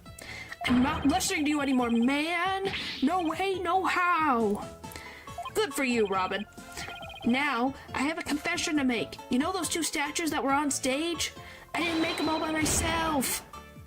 The statues on stage? Do I want to know where this is headed? I was able to finish one of them, but the last bell rang before I had time for the other one. So I asked Professor Means to make it for me. In other words, the professor was there on the stage after the last bell? Right, and it would have been way past 7 p.m. before he could have finished. Professor Means was still at school? This is incredibly important testimony. Thank you, Robin. The professor told me I'll take care of it. I thought my parents would let me be an artist if I said I made both statues myself. I'm so sorry for not telling the truth. Robin, once again, we need to get her therapy. And we need to have a good talk with these parents of hers. And be like, let the freaking girl live her life, man. Oh my gosh. Why am I breaking? There we go. Can we all agree that it's like, can we find a middle ground here for the girl? Let her do art until it takes off.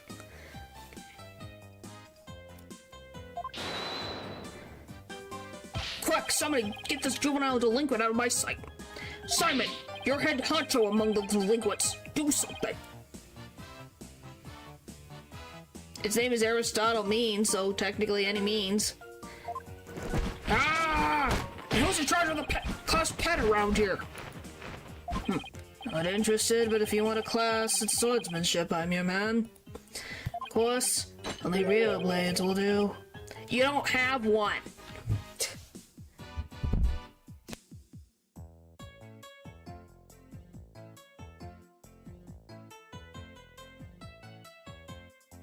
Golly. No swords at school. All weapons will be confiscated. Ah! Nurse! Nurse! Where's a school nurse when you need one? They're probably asleep. Which seems like to know seeks a showdown, Professor. In which case you would do well to draw your staff quick as lightning. What, this one? Or Simon? Very well, then I will just have to prove my innocence myself. I said no pets allowed. The real lesson begins in second period. Prepare to be served. Old school style. Oh, Simon? I think Simon came out before Roblox, I think. What does that... Oh, never mind. Your testimony, please. I love the judge just gives up. Pressure means work of art. Now pay attention. Robin took over half a day to complete one statue. I, however, finished most of the other statue between 7 and 8:30 p.m. The defendant Juniper saw the two statues with her own eyes at 8:30 p.m.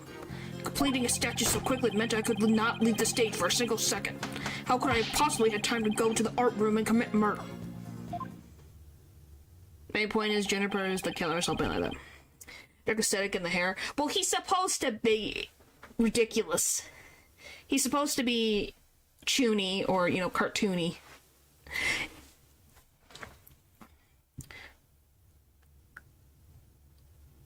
You're saying the defendant saw the finished statues? Main point, Juniper is killer, I am innocent. Precisely. She said so herself at the detention center yesterday. Her defense team was there and heard her say so, too. Don't try to deny it now. Did she? That evening, I went back to my dressing room to get something I'd forgotten there. It was well after last bell rang. I'd say maybe around 8:30. That's when I noticed the both stage statues were finished. They were quite large and they were each covered with white sheet, but I could tell. Well, we didn't see him. The statues were done by 8:30. Alright, the professor was there when that matter came up. Before I address the professor's charges, I have a question for Robin. How hard would it be to complete a statue like that in 1.5 hours? It would probably take me at least twice as LONG. So personally, I think it would be incredibly difficult to finish in that short a time. That didn't exactly help our case. But he won't get off that easy. He's bound to stumble over his own slippery means. Oh boy, how do we fix this? Robin took over half a day to complete one statue. I, however, finished most of the other statue between 7 and 8:30 p.m. Yeah, an hour and a half. How the frick did you finish the statue in an hour and a half? Hold it! Most of the other statue? What exactly does that mean?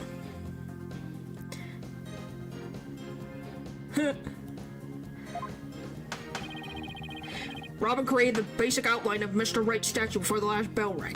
I, in turn, completed the rest of it. I see. In academics as well as art, learning the basics is incredibly important. In short, you skipped the most important part of statue making, didn't you? Why you went so little? It is the practical applications built upon the basics that take so much time. Professors such as I mastered the basics a long, long time ago.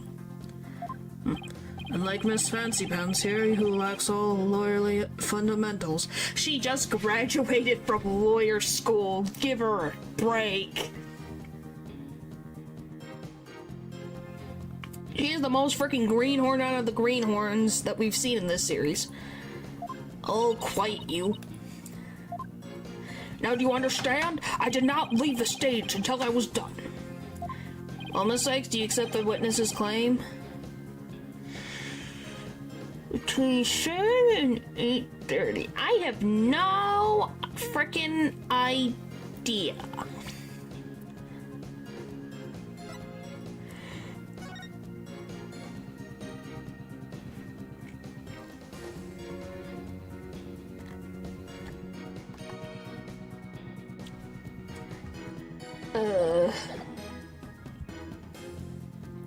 For now. I've tried everything, but I still can't prove anything. Guess I concede.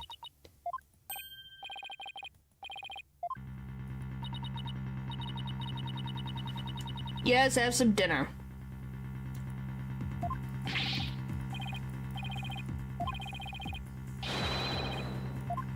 Give up here.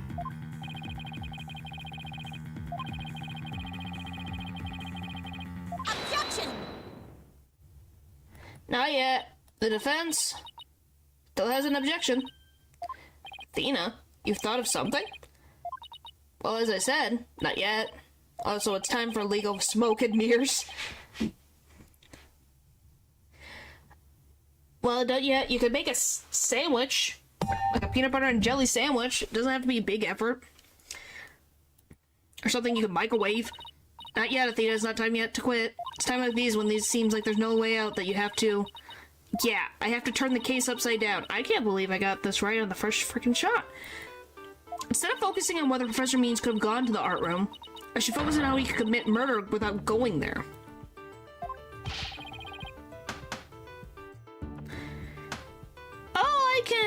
I've had my own terrible days.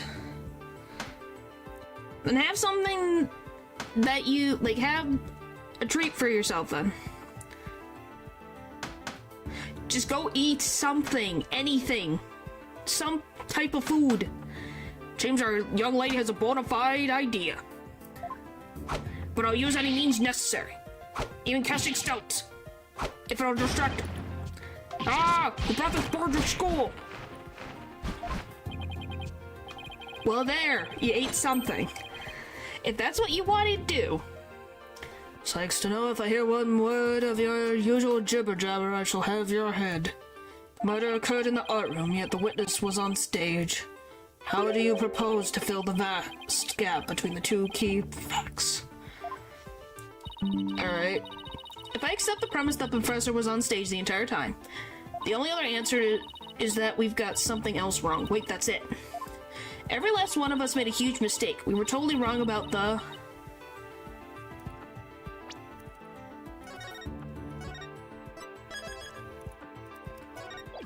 Suspect, murder weapons, crime scene. Crime scene? If Professor Means was on the stage the entire time, then he must be the killer. Ridiculous. The defense has become utterly incoherent. Objection! No, it's just the murder wasn't committed where we thought it was. Continue, Sexton Hall. Okay, the murder was actually committed here. I'm assuming the stage. Take that! The greatest riddle of this case has been how the body was moved from the art room. But if the murder occurred on the stage, that means the body was never moved at all.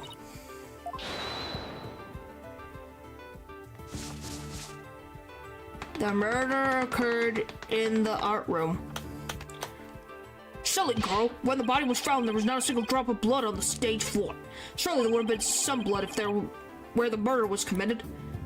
There wasn't any blood on the stage, really. But there was something on stage at the time of the murder that's now bloodstained. Take that! It's true, there was no bloodstains on the stage floor, but there was something on the stage that did have a bloodstain, and that would be this, the school banner. No blood would have gotten on the floor if this was under the victim where she was killed. Why, that's quite a compelling theory. Silence! What is it now? My theory makes perfect sense. It's quite a pathetic attempt. Must put every inch of your body into your attacks. The autopsy states the cause of death was loss of blood. Yet only a trace amount was found upon that banner. Where did the rest go? The blood getting on there when the body was moved by wire makes more sense than not. Ha ha ha! Very good, Simon. Tell me, what was your first choice for higher education? I'll write you the ultimate in recommendation letters. You're all but guaranteed to get it. Objection! Actually, the defense has something to explain that as well. You do? If there was only a trace amount of blood on the school banner, then there must have been something else that the killer used to soak up the blood. All I have to do is figure out what. This is what soaked up most of the victim's blood. I would assume it would be this. My assumption is it's the freaking Gavineers banner. Take that! Why, it looks like there's another piece of fabric on top of the school banner. It's the Gaviniers banner that has been specially made for the school concert. Since it's on top of the school banner, the blood would have hit it first, and it would have been easily absorbed most of the blood like a dishcloth. And only a small would have soaked through the school banner below. So it makes sense for the school banner to have only a little blood on it. So the banner absorbed that blood like a dishcloth. Yes, that would explain it. The Governor's banner was a dishcloth? Surely it was at least towel quality? Eh. Simon, don't just stand there. Do something. Silence. Sykes to know you are learning to wield a blade quite well. But how will you respond when I come slashing at you like this? The remnant of a large bloodstain was detected in the art room. But why would there be blood there if the murder occurred on the stage, as you claim? More like a rack or something. I think the whole point is that the thing absorbed all the blood. The blood stain in the art room was faked. How? I'll tell you how. All that was needed was something that could transport the blood upstairs. And that something was a piece of evidence we just finished discussing. The killer used this to bring the victim's blood up to the art room.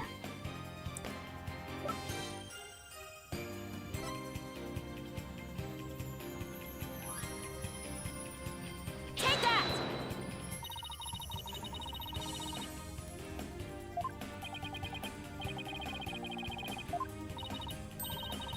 Okay.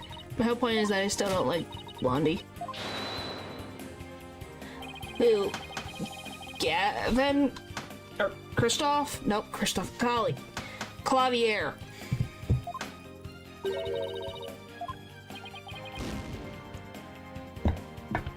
Love how you do that every single freaking time.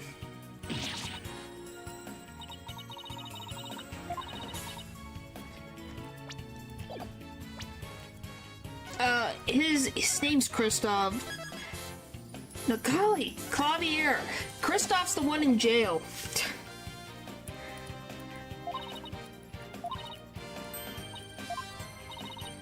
I just finished discussing.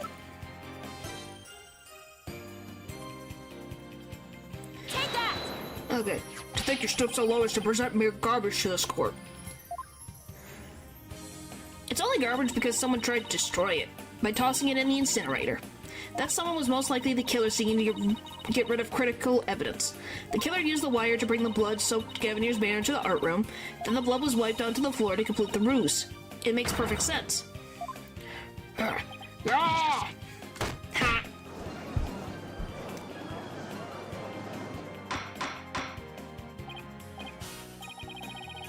Oh yes it has, because people throw things away.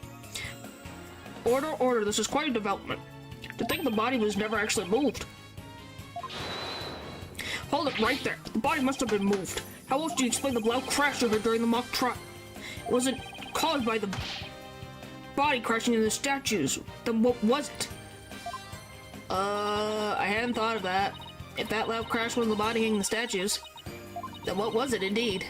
The knot in the school banner shows that something was carried along the wire in it.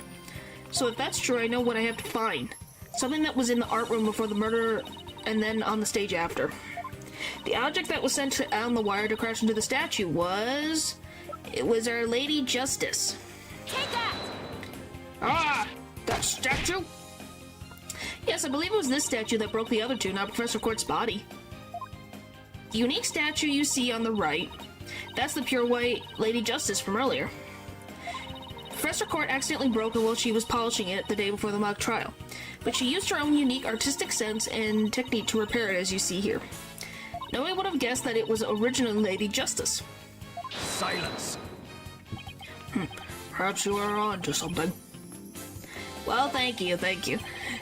But why, pray tell, would anyone move that scrap heap relic in such a tedious manner? Excellent questions, Simon. Keep them coming. You know why, but the fact that you won't acknowledge it shows how twisted you are. Lady Justice was moved during the mock trial. During that time, Professor Means was fabricating an alibi with his pre-recorded speech. If we consider the facts, then Lady Justice was moved in order to... It's assuming interrupt the mock trial.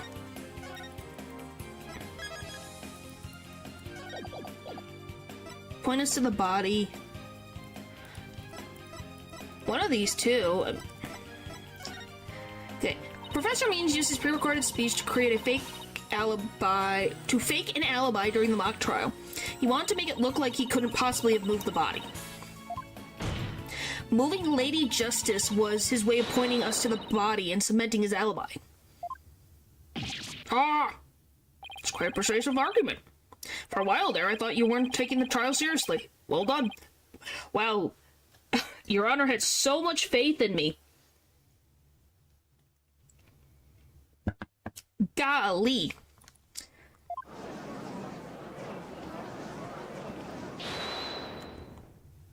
They love this freaking showing everybody. Jeez.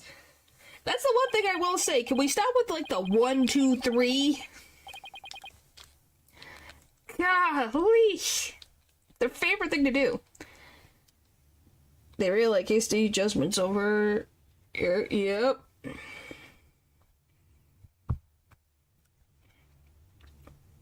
It's like, holy tamales. You should never estimate me, Athena Sykes. Professor Means always means what he says, and says what he means by all means. Fine then. Say it already. I'm waiting.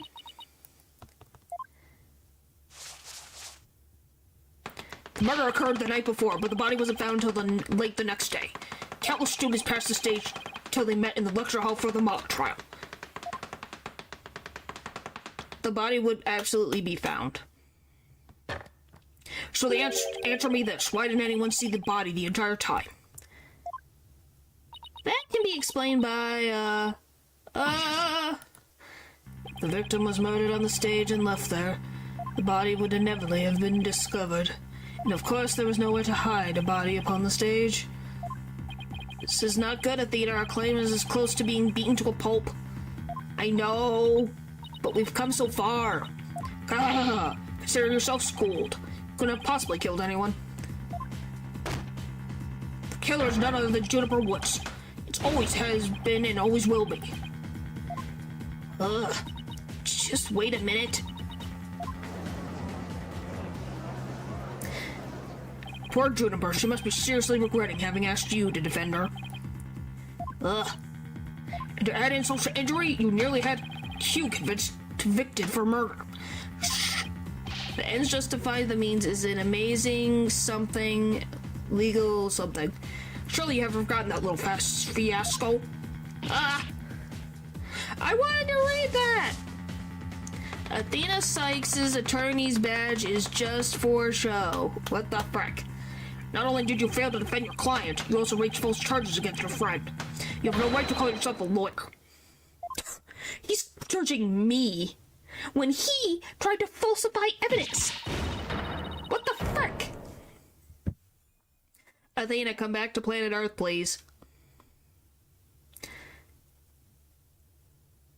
But if this trial proceeds in the same manner and ends in the same way as the mock trial, would you now lose everything you've worked so hard to gain? Well, I'll just have to make sure that doesn't happen then, won't I?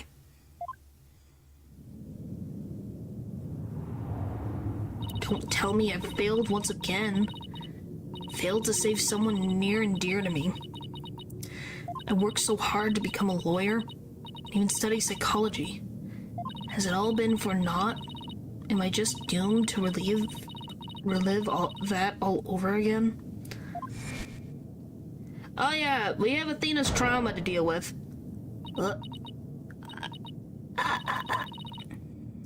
Athena, what's wrong?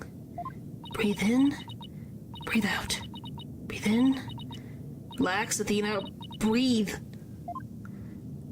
Athena, it's not working.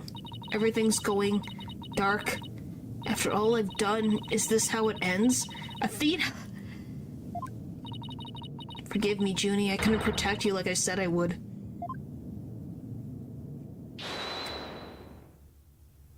Oh, Robin! You leave Athena alone, man! She's the one who saved me! It was because of Athena that I could stop hiding and start living my life as a girl again. And she saved the friendship between Hugh and Juniper and I. I think you're an awesome lawyer, Athena. One of the best. But I raised false charges against Hugh. And that's not all. I've done some serious unforgivable things. What's the big deal? False charges are nothing to be scared of.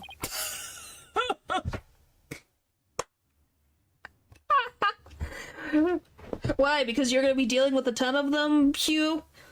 Golly, you guys fear nothing. And I'm not even mad at you. I should really be thanking you. You use legitimate means to expose my wrongdoings and give me a chance to re-examine what's important. But what does it matter if I can't save Juniper? I mean, the whole reason I've come so far is... It's not over yet, Athena.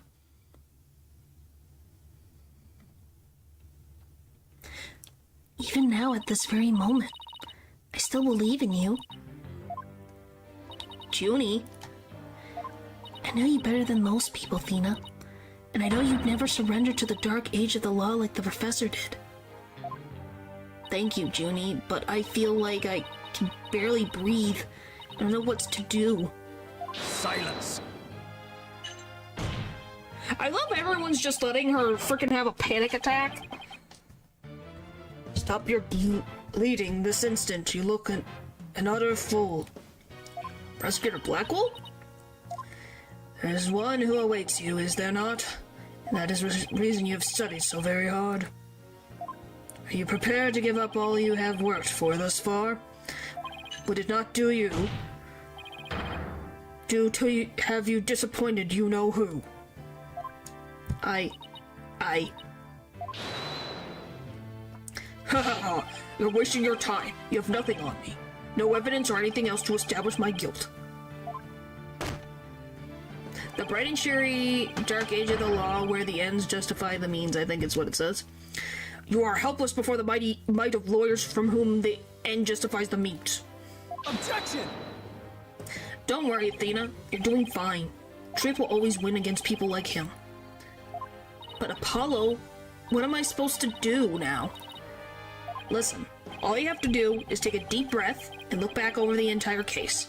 If there is truth to be found, and there always is, you're sure to find it. Now let me see you smile. Remember what Mr. Wright said? The worst of times are when lawyers have to force their biggest smiles.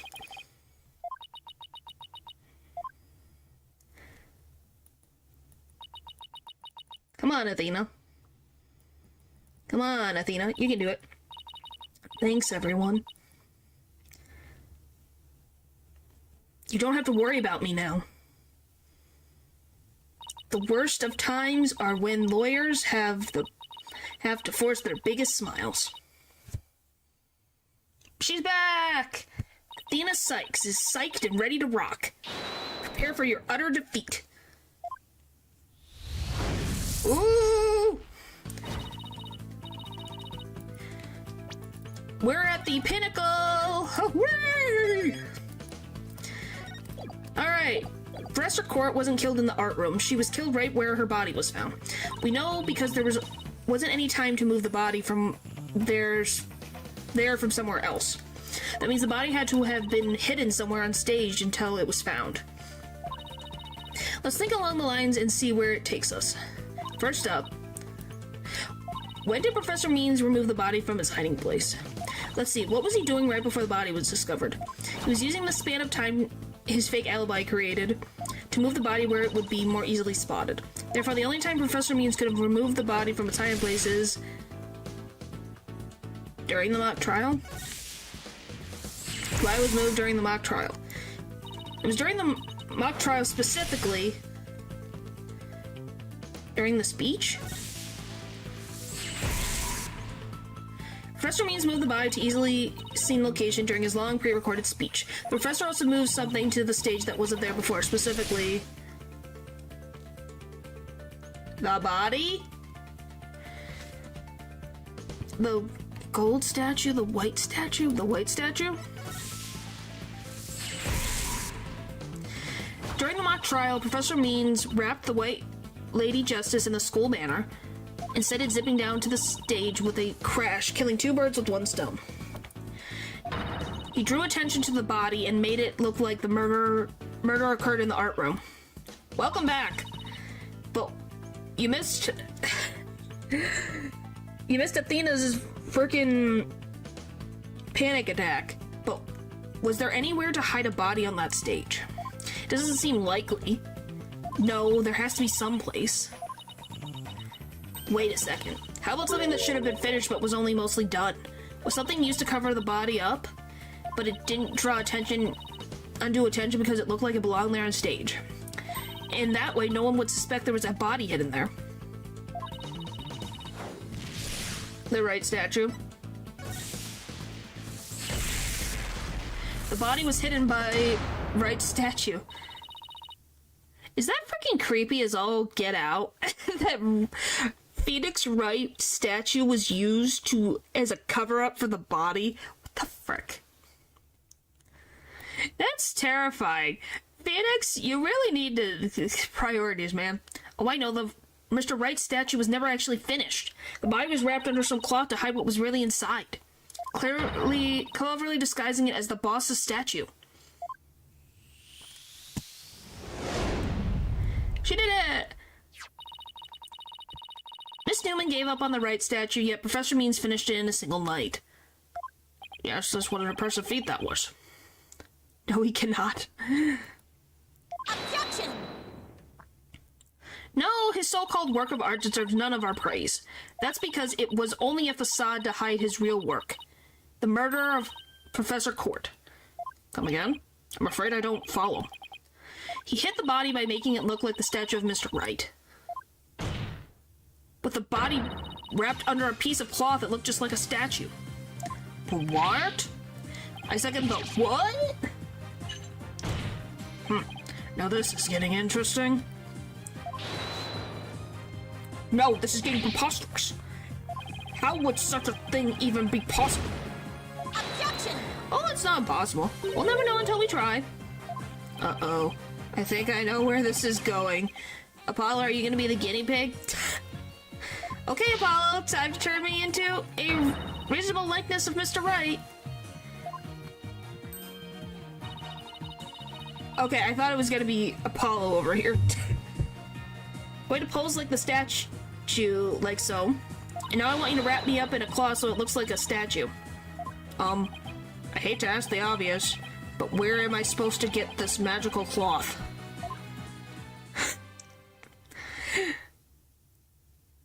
I'm afraid this isn't the right color, Mr. Justice. Well, given how sudden the request was, it's kind of the best I could do, Your Honor. Hopefully she could breathe in there. Alright, I think that about does it.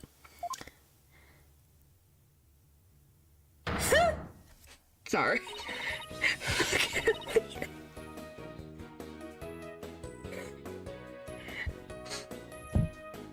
Yeah, it's great. Look at the look at this. It's a masterpiece.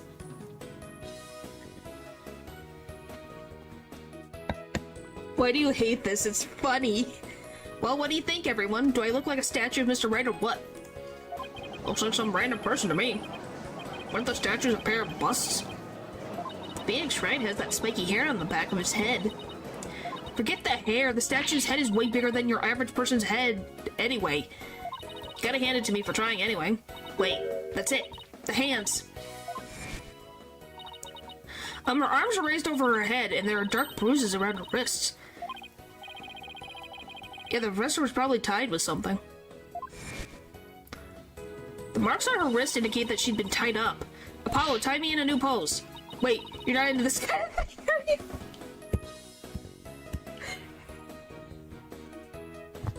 Athena.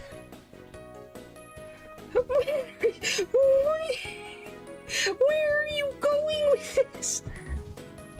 Oh my... Wait, you're not into this kind of thing? What do you mean? What? No, besides it was your idea. Just tell me how to tie your hands already. Pressure quartz wrists were tied together, and I can't help but think that's related. Excuse me, what? Yeah, the what? How should I arrange myself to match the shape I want, given her hands were tied?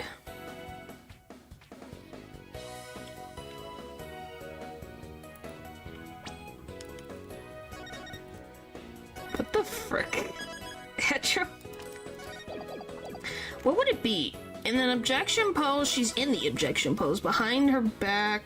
Behind my head. Oh, behind her head, maybe. Apollo, tie both of my hands behind my head. See? This makes it possible to fake the spikes on the back of Mr. Wright's head. Sure, but what about the statue's arm? With both arms behind your head, you can't exactly complete the pose. Yeah, it would be awfully hard to make the objection pose like this. Can't help thinking you've forgotten something, Athena. I love we have a box now. Something on the body that you don't have right now. What did the victim's body have that I don't? I don't frickin' know.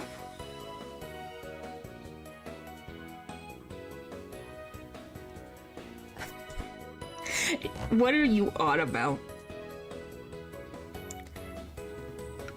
What did she have that I don't? The arrow?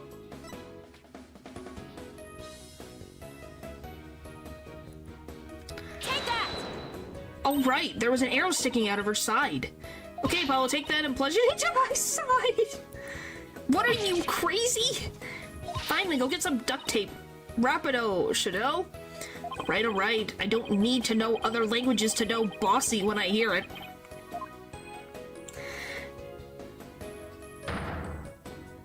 The fatal arrow to the side. Spiky hair created from 2 hands. Masterpiece in the making. Now cover me with a cloth. By the way, do you love this just in the background? I think she's just eccentric, like excited. But remember to make the arrow stand out, okay?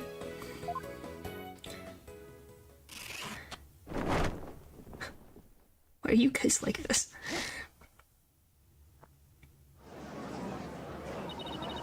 Oh, the arms are too short. Shh. From your indoor voice. Nobody's buying it though. There was nowhere near long enough. But what else could you use for the arm? Still not giving up, eh? I must commend you, if only for your spirit and determination. You frickin' said it in all caps. I know what you're talking about. It's... golly. You've also made this joke previously. Of course she's not giving up. After all she's put me through, she owes me an explanation, and one that makes sense. Now, disappoint me again and the penalty will now be painful. Yikes. I guess I better get right this time. Think, Athena, think. What the frick else would it be if not the arrow? Professor Kurt was murdered when she was stopped by the stage to see Professor Means. If it wasn't premeditated, he must have used something close at hand in his little ruse. Apollo, show me those stage setup photos again. Like that, right now? Okay, hold on. How is she gonna see them? Please be in this photo. It just has to be. What am I looking for? The arm on the right statue is this right here. What? What?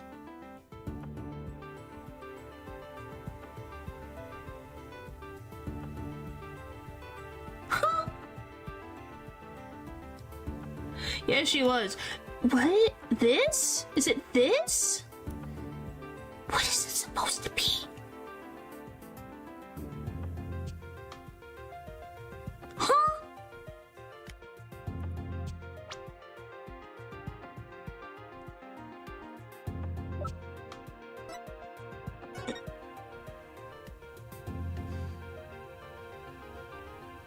Is it just this?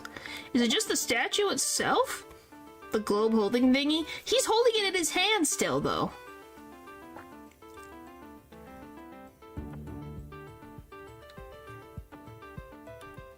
Take that!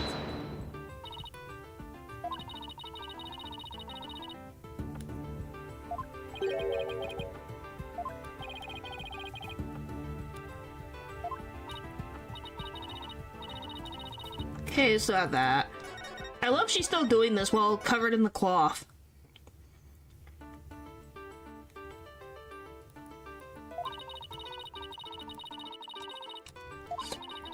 Must have used something close at hand in his little ruse. What the frick? If it's not the wooden thing, what the frick is it? Because he has the globe thing in his hand.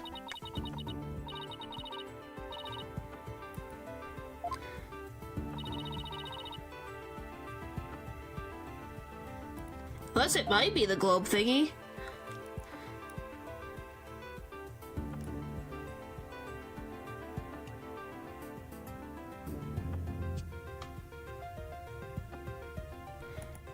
Take that! Okay, I guess that's correct. You got it right, Val. How the frick does that work? God, I know what he used for the arm on the statue of Mr. Wright. This is absurd. There's no such thing in this photo. Huh. Don't play dumb with me, Professor. It's the staff you have right there. It's always paused. Staff, this is a spear of a great legal warrior. Whatever, just hurry up and lend it to me.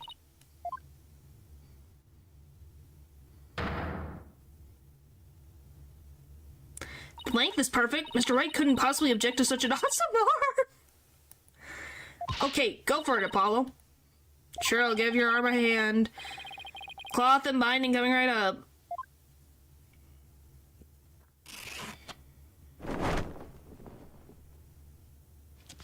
Holy crap, how much duct tape? Objection! It's so long!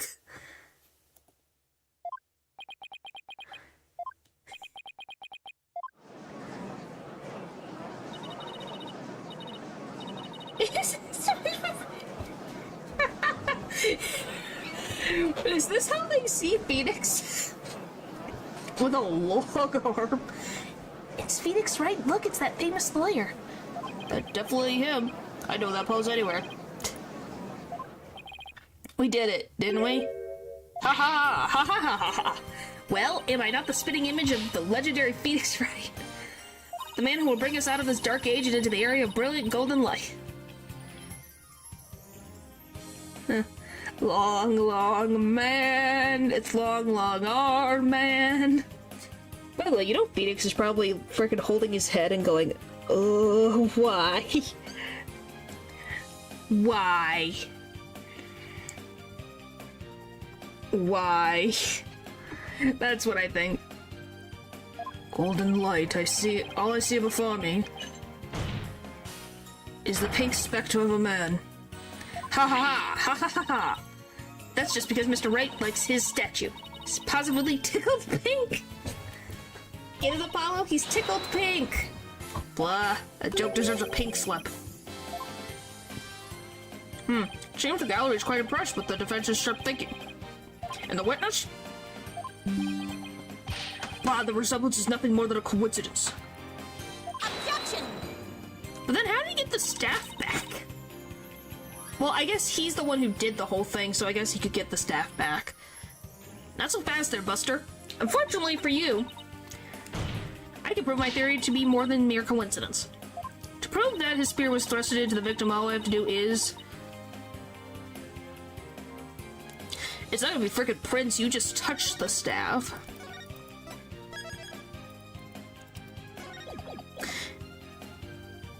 See if it's a staff or a spear.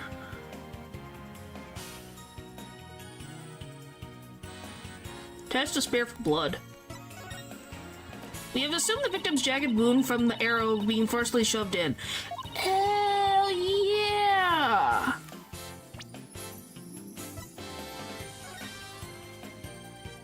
Blood loss due to a stab wound to the side of the body. Marks indicate wrists have been bound, no other visible damage, but stab wound was very rough.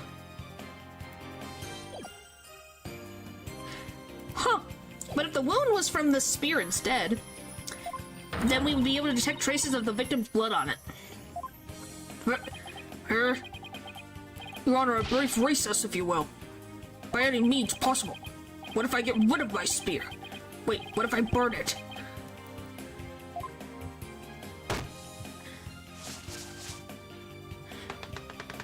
What's with the non-guilty... What's wrong with the non-guilty verdict? If I do that, I'll be found innocent. Yes, I'm innocent, I tell you. Objection! Surely you don't expect us to take lectures from you now. Now I ask you in the gallery. Help me decide the professor's fate. Bathroom detail. Retake bar exam. 30% salary cut. Dismissal.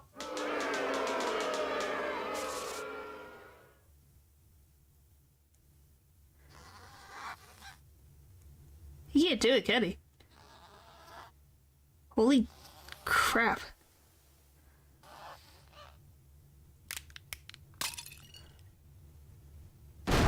Okay then. Prosecutor Blackwell, what has become of our witness Aristotle Meats? As a psyched to know suspected, blood was detected on his staff. He has admitted to his heinous crime, all of it. He shall join us in the clink tomorrow. His teaching skills could be put to good use there. Yes, it was. It was just like, holy moly. And I think that was interesting that it was a quiet one and not a loud one, except for the end. Great, he'll teach felons that the ends justify the means. So much for rehabilitation. Can I ask what the professor's motive was? I could barely make out a word, he said, on account of his shattered teeth. One of Blackwell's fellow inmates was once a surgeon. Why not a former dentist, too? I eventually had him put pen to paper. It turns out Professor Means was the one taking bribes. The victim had suspected him after a report from the class snitch. That led her to question him at length the day of the killing, right there on the stage. The result, the heinous crime that was brought before this court. Oh, so he got caught with the bribes, so he killed her. Wow. The fool, like Newman, had come to know of the script's contents via the victim's note. It seems he came up with a plan to stab the victim with her own... all in order to make the killing look like the one in the script, thus framing the defendant. Huh. But that scrap of paper with Hugh's name had the same mark as Professor Court's planner. Yes, about that. Those planners are bestowed upon all students graduated at the top of their class. Really? So then... Indeed, once upon a time, Professor Means was also read the same notebook. The handwriting is being analyzed now, but like as not, the scrap belongs to him. Interesting! Well, they did say they were in a different class. They were... So that's interesting. So the academy gives everyone that same notebook. Interesting. What an upgrade. This, too, was evidence of a bribery scheme that the victim had obtained. Knowing that Constance Court was clean and that only Aristotle Means took the bribes. To think the professor would murder a colleague to then try to pin it on a student. If this is the dark age of the law, then we can only hope that a brighter future awaits. The first step is to hand down my verdict for a promising young lady. This court finds the defendant, Juniper Woods... Come on. Not guilty! Hooray! We did it! Huzzah! It took so long, but we did it! Yay!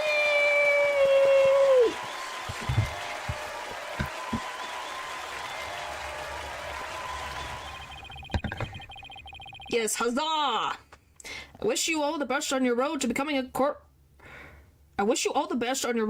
courtroom judge. We will need young people like you, if we ever hope to restore the law to its former glory. Yes, Your Honor. I'll work as hard as I can. Maybe one day I'll be able to work with all of you to make a difference.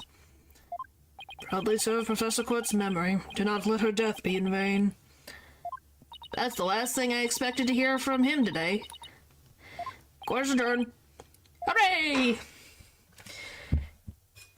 Athena did good!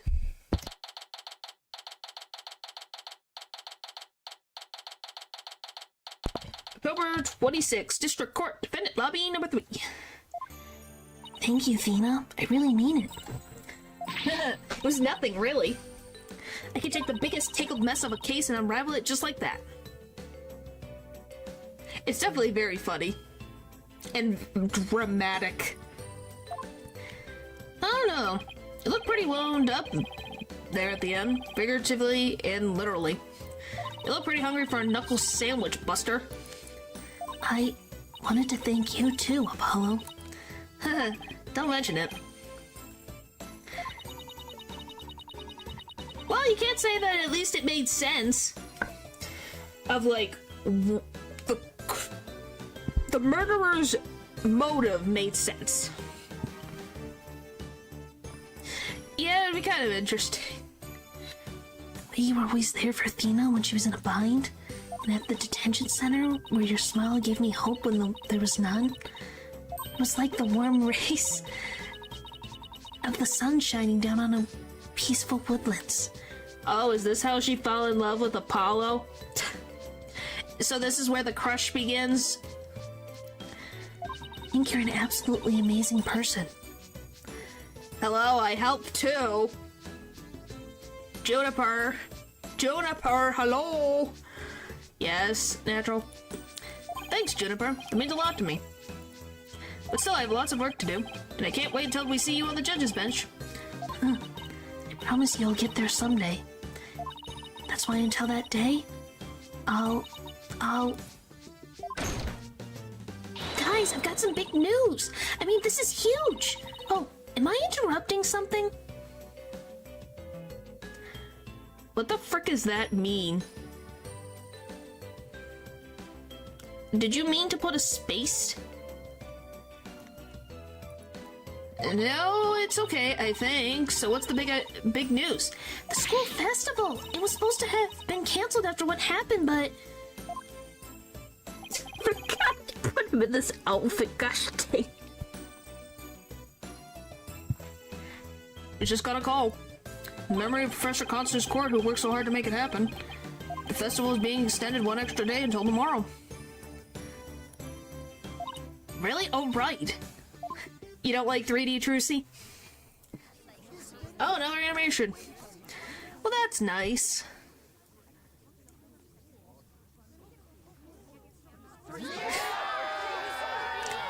We've got a special treat for all of you. A love letter for Themis Legal. What the frick? Who are you? Achtung, baby. Who the It's frick time are for you? The guitar serenade.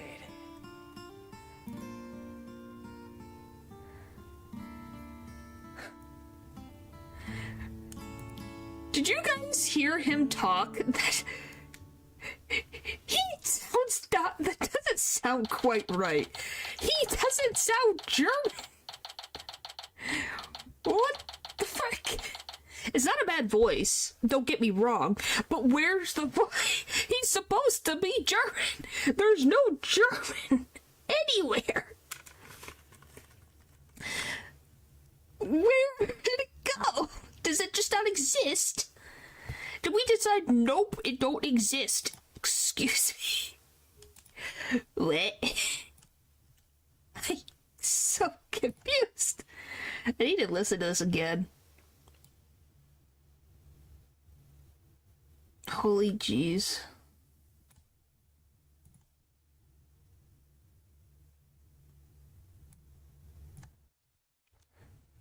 I'm so loud, jeez.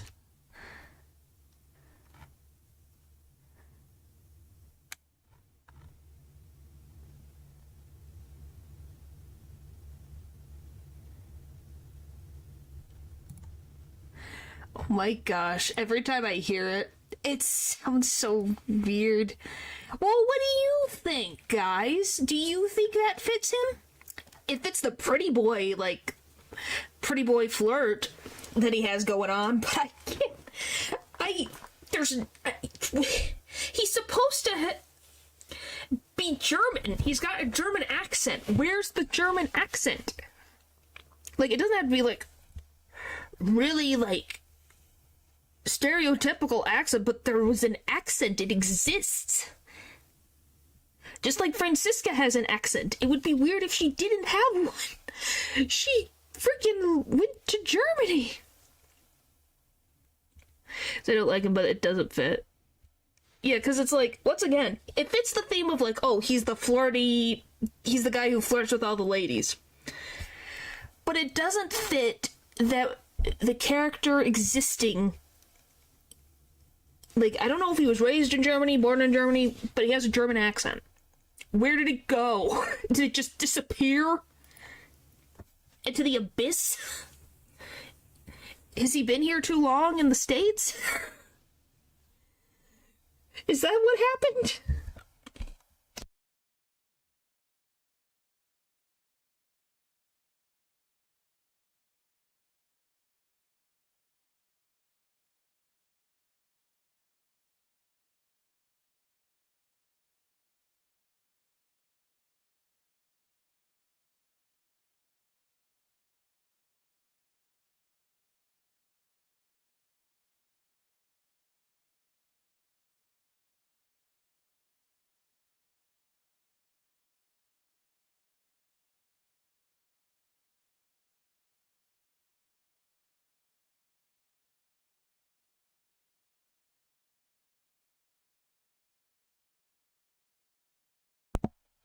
Yep.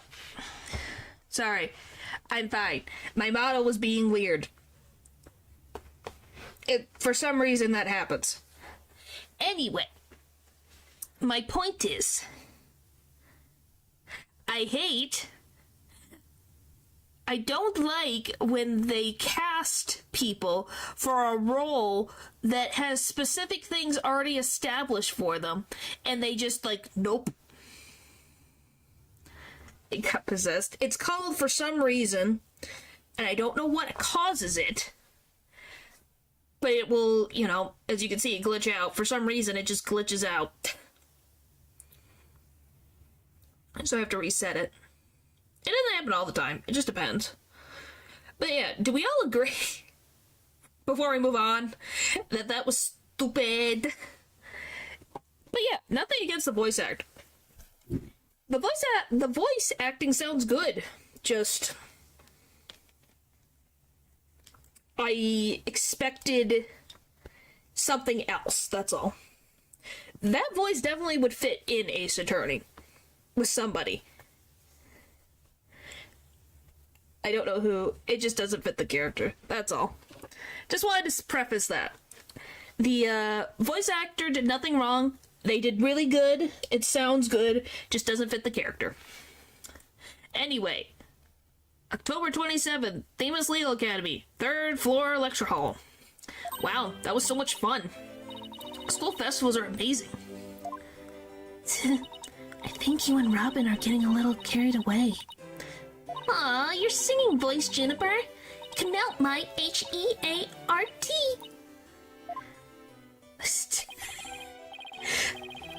Okay, are we good with the outfits? Can I switch them back now? I can't take Phoenix right seriously with this look. Oh my gosh, it's so bright pink. Better no. We'll change it back for the next one. Mr. Wright, thank you for that training seminar. He looks comfy in it. Can we have... Is that an option? It might be. Maybe. Probably. We'll see. If it's one of the options, sure. I think it's one of the options. Just remember, the objection pose is all about attitude. It's called about frickin' feigning confidence. Oh, and congratulations on your mock trial win, although Robin had you for a while there. I did, didn't I? I'm just glad we're back to how we used to be, thanks to Athena. And you know what? I think I'll stick with becoming a prosecutor after all.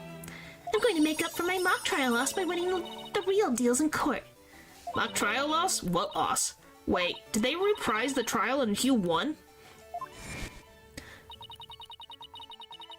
Level-headed lawyer course genius and hot-blooded prosecutor course student will go head-to-head in a mock trial battle for the She-Devil's Black Heart. So, does this mean it's really gonna happen? Juniper? There's something I've been wanting to say to you. Huh? Oh, is he going to do what I think he is? Juniper? Can we still be friends? You know? Oh, wow. Can we still be friends? You know, best friends like we've always been? Huh? Best friends? You weren't you going to confess your love for Juniper if you won the mock trial? No, I was going to confess that I'm not a genius and that I'm really 25 years old. But you already dragged it out on me during the trial. Whoops! Listen, Hugh. You too, Robin. Miriam. Is Miriam freaking watching from the background? Oh, there she is. She's got another... Me too? Miriam's got this tactical espionage action stuff down to a science. It's good, yeah, it's good. It's just, it was like, oh, that's all this was? I've been thinking. It's up to us to put an end to the dark age of the law if we can. Yes, natural. Oh, you did? How'd that go? Let's all work together to usher in a new age where winning only results from the truth. And the end never justifies the means. Count me in. Wouldn't have it any other way.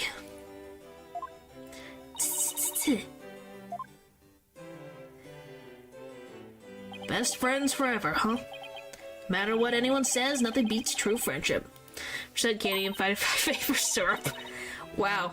Shocker, you're Canadian. Who likes maple syrup. Shocker. Or how about this? I'll do this just for you, Natural. Shocker. You bet. And what about your BFF, Apollo? Aren't you a bit old to be using that word? But yeah, he's the best friend a guy could have. Which reminds me, we're supposed to meet up and gossip about the new girl in the office. Hey, don't talking about me behind my back. So what kind of guy is he anyway? Well, if I had to describe him in one word...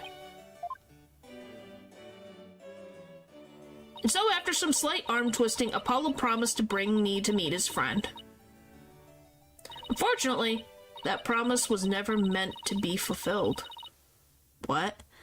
For not long after, their friendship was mercilessly severed by fate. And the bond between us began to fray and unravel as well. Sorry, but I'll be taking a leave of absence. Even now, those words continue to ring in my ears. The discord in our ever-cheerful Apollo's voice made him sound so cold and distant. Why, Apollo? Why? Why would you leave us all behind? Well, something happened. We did it! We did it! We did it! Woohoo! Woohoo! Turnabout Academy for completing episode 3.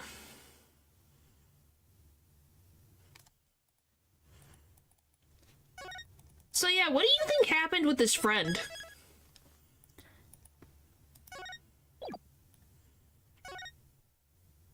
Oh, we're back here again.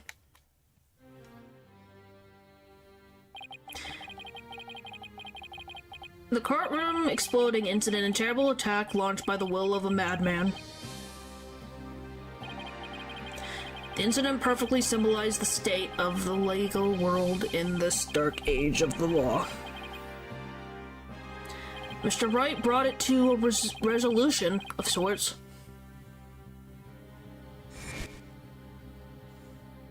Oh, I gotta fix this. I gotta fix this. Ted Tonate was discovered to be the one responsible for the explosion. He married and had to cut his friendship. How does that work? If only it were that simple. Somehow, I cannot but think.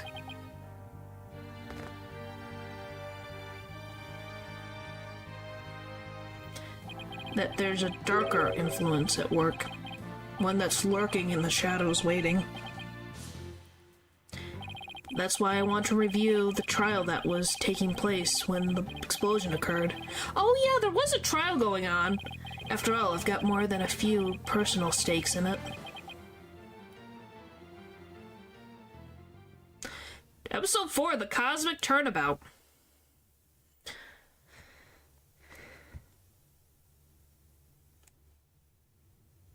For I'm French Canadian. We're in space. 22 Scottish. Huh. 1 hour remaining until launch. Please begin your final equipment check. I turned up the thing for you guys. Check complete. Everything's A-okay. We're ready here whenever you are. Ooh. Come in at 2. Come in. Do you copy?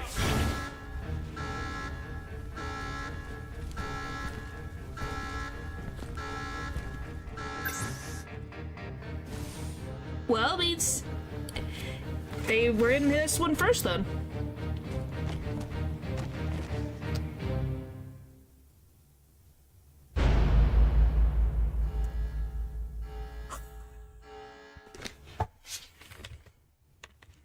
Okay then. With frickin' stabby stab, aren't we? Jeez. Why, is that too big of a thing to launch from a silo? Hang on, I gotta frickin' fix.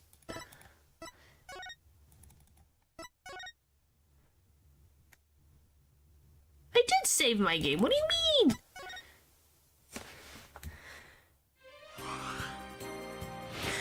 Crime in space. Oh yeah, so we don't have it for this one.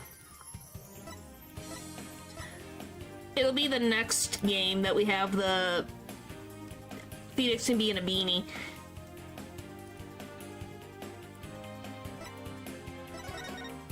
So which do you guys want? The current one with this jacket open or the jacket closed? Those are your choices right now. Do we have open coat Phoenix or closed coat Phoenix? Now that you couldn't, just the only thing that is launched from a silo doesn't have people on board. It makes very big. Oh.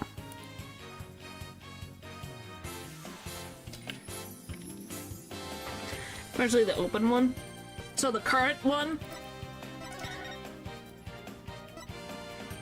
Could you guys even handle Athena in this outfit? But yeah, we'll go with confirm. Outfit change. Oh. There you go.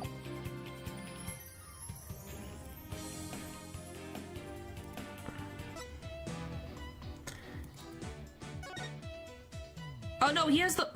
Where the frick did we see the clothes? I guess it wasn't in this. Huh?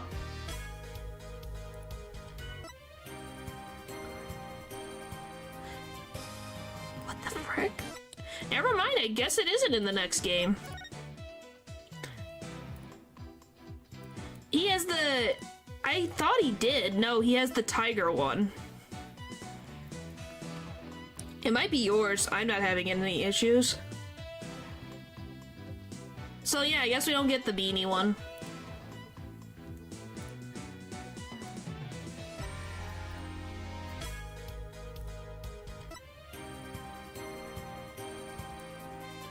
Let me go back.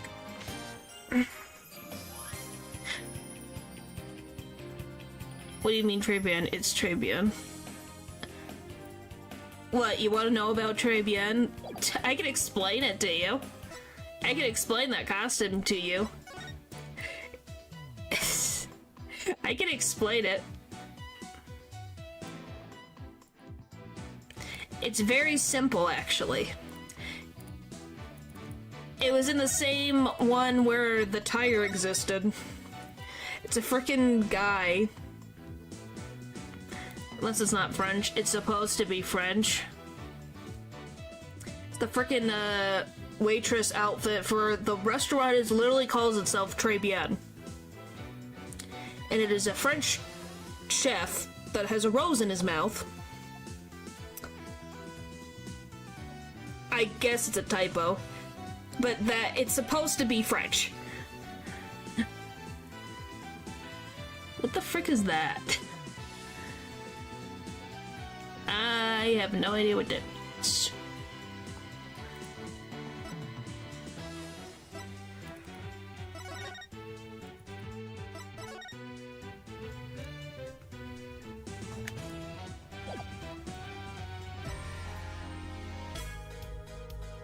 Where the frick am I?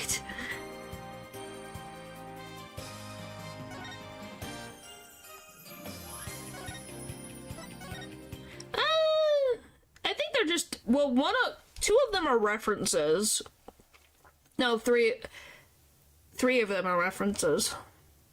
Phoenix's outfit in this one, the sweater, is from the original trilogy. The tiger one is from the one case of his imposter, or the phony Phoenix. And then Athena's in the next game is a reference to the outfit Maya wore when she worked as a waitress for Trebien for like a couple days. Okay, anyway. December 16th, 9:12 a.m. District Court, Defendant Lobby number 5. Wow, we skipped 2 months? Or at least it's been a month. Time for another trial to begin. But this one is different. Sorry to bother you, but... Are you frickin'... Please tell me you're not the client again. If you are the client again, we're gonna be having some problems. Are you alright, Apollo? Was I making a scary face just now? Oh, hi, Juniper. Yes, I'm fine. I was just doing my Chords of Steel exercises. Now I'm ready to go. She's already had a second trial. We've just finished the second one. Yes, knowing you, I'm sure you'll be just fine. Oh, I brought you a present from my garden. Is this a lotus root? That's right. My grandma says lotus root is good for your eyes. She even says that if you look through the holes, it can help you see into the future. It's for good luck. Maybe later you can cook it and... Thanks for this. I'm gonna have some right now. Oh my. Please not 3 for 3. Crunch. Kinda tough though. Can't eat it raw, but... Thank you for the enthusiastic try. How old is she now?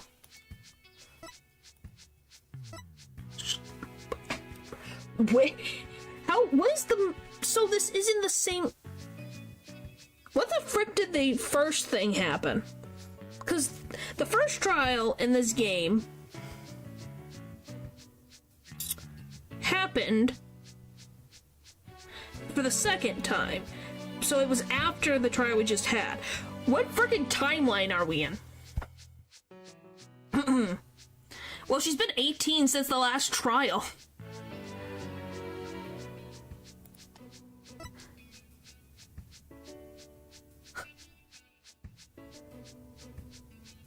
He looks like a typical protagonist. Oh! Is this your best friend, Apollo? Your best friend's the victim?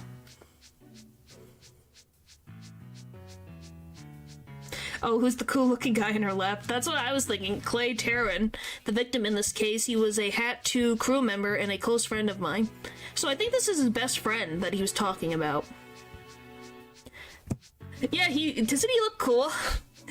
He looks like golly, he looks like an anime protagonist. By the way, I wish that Trucy's 3D model looked more like this, though. I still can't believe she's freaking 16. Still.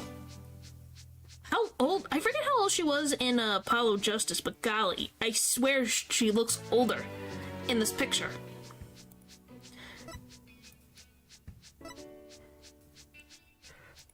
He's 23. So I think Apollo's the same age. I think he's 23. She was 14, so it's been 2 years. I just was double checking. I couldn't remember. I'm like, how old was she? She couldn't have been 12. Golly. She's just making that never-ending scarf. Oops, if she didn't think me weird before, she will now. I'm gonna calm down. Okay, Apollo. She's attracted to you, man. I think unless you do something really stupid, I think she just likes you. 2, Apollo. I don't know if you have romantic feelings for him, or if you are as oblivious unless you were hit by a truck, or in this case, an explosion of a courtroom. But, you know, somewhere. Apollo, I'm sorry I'm late. Hi, Athena. Junie, I didn't know you were coming today. Did you come to cheer Apollo on? Oh, I get it, you sly little thing, you. Haha. Why are you like this? Tina, stop. Quit kidding around, Athena. The trial's about to start any second. Is everything all set? I could mistake her for a grandma. I think that's the point. Is that she's supposed to be down to earth. Oh, Apollo, when will you ever figure it out? Okay, so yes, he is as freaking as dense as a doorknob.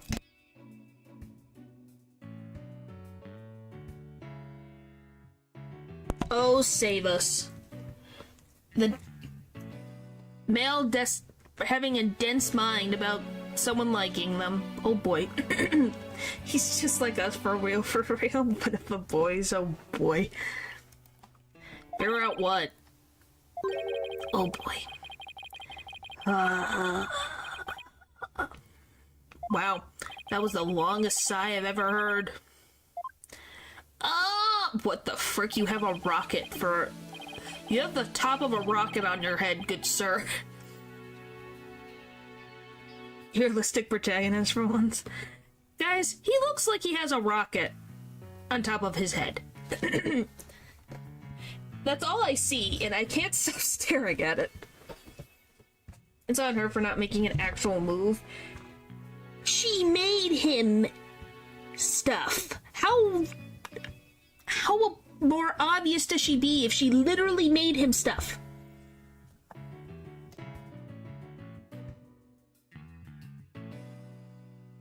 You tell them I want a triangular prism for a haircut and dye it red. So make me a mohawk that is triangular and dye it bright red. And you go, okay. This is it. It's all over for me. They're gonna find me guilty. I love that this looks like a tie. This is our client, one Mr. Solomon Soul Starbuck. Oh boy.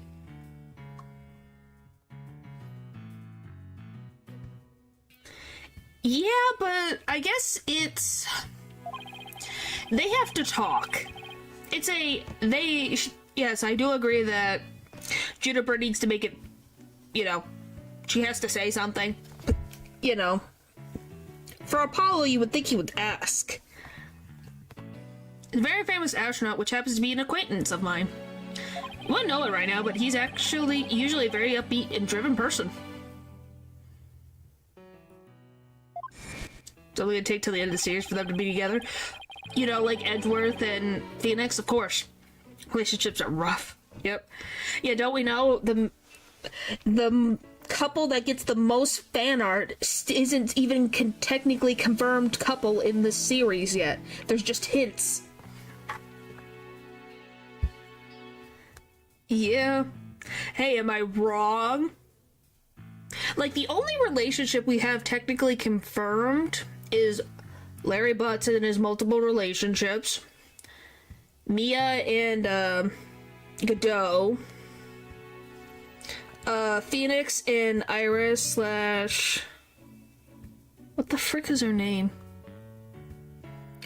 I can't remember her name. What's her twin sister's name that I can't think of?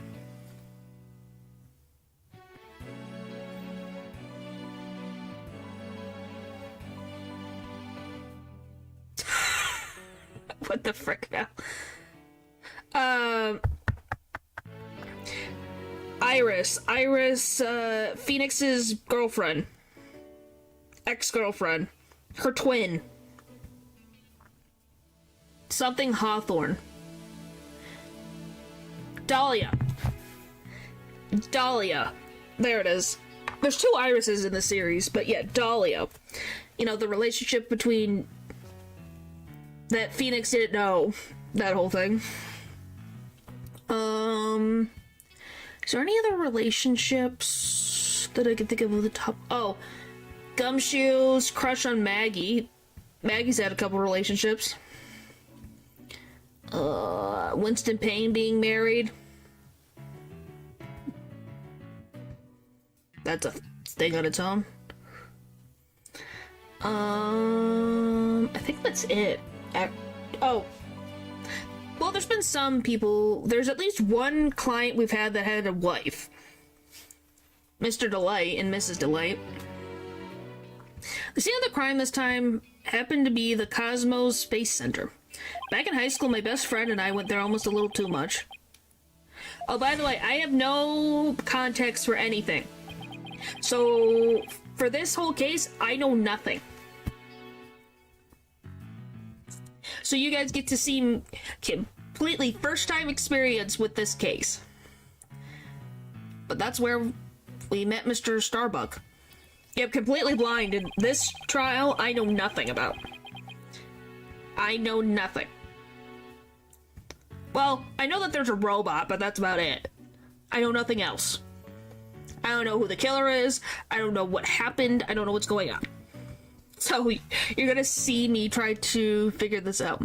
And like I said, I only saw like the first quarter of the last case, so that was pretty much blind as well. The next case, I do know a good chunk of it. It's just been a while. We'd asked about space travel, and he'd launch into story after story with so much passion. Back in those days, the man was 100% my hero. How old is this man? Are you sure okay with being my lawyer, Apollo? How old are you? 33! So he's the same age as Phoenix. Oh my gosh, he's he's got a rocket. It's an actual rocket. I thought it was just the top. Nope. So, excuse me, Natural. We gotta update that question to the barber. I need a mohawk that goes all the way down my head and makes points in the end. Dye all of that red, please. That is a rocket haircut. If I have ever seen a rocket haircut in my life. Sorry, I didn't even notice these were here. Of course I'm sure I know you, Mr. Starbuck. I know you're not the type to commit murder. Thanks, but... I'm supposed to be in space right about now.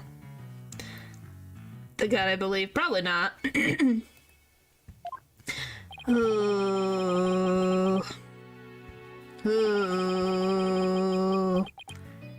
Oh boy, he's chipper. He's so depressing it's almost like an act. The launch getting called off must have been a huge shock. Probably never get the chance to go into space again.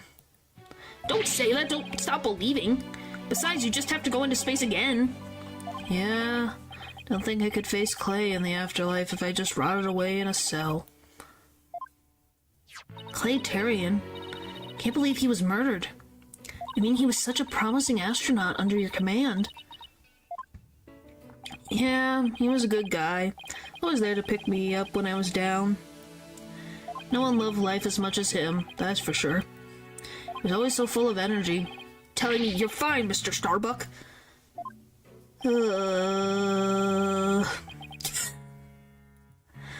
How could something like this happen to a guy like him, huh? I never seen Mr. Starbuck so down.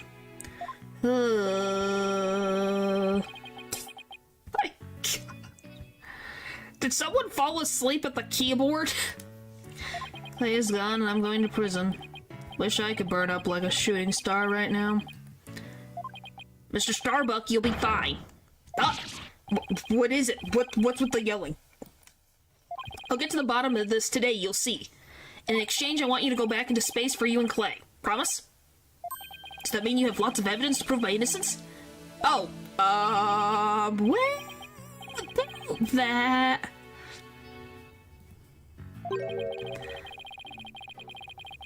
That look like... We didn't get to investigate the area as much as I would have liked, thanks to the police. I'm done for. I'm a goner. Everybody thinks I did it. Thought I was gonna soar like a comet, but I'm just gonna crash like a meteorite. Yep, we've made it to this case where I know nothing. Don't say that, Mr. Starbuck. Don't count yourself out yet. I know it's hard to lose a teammate, but you gotta keep going.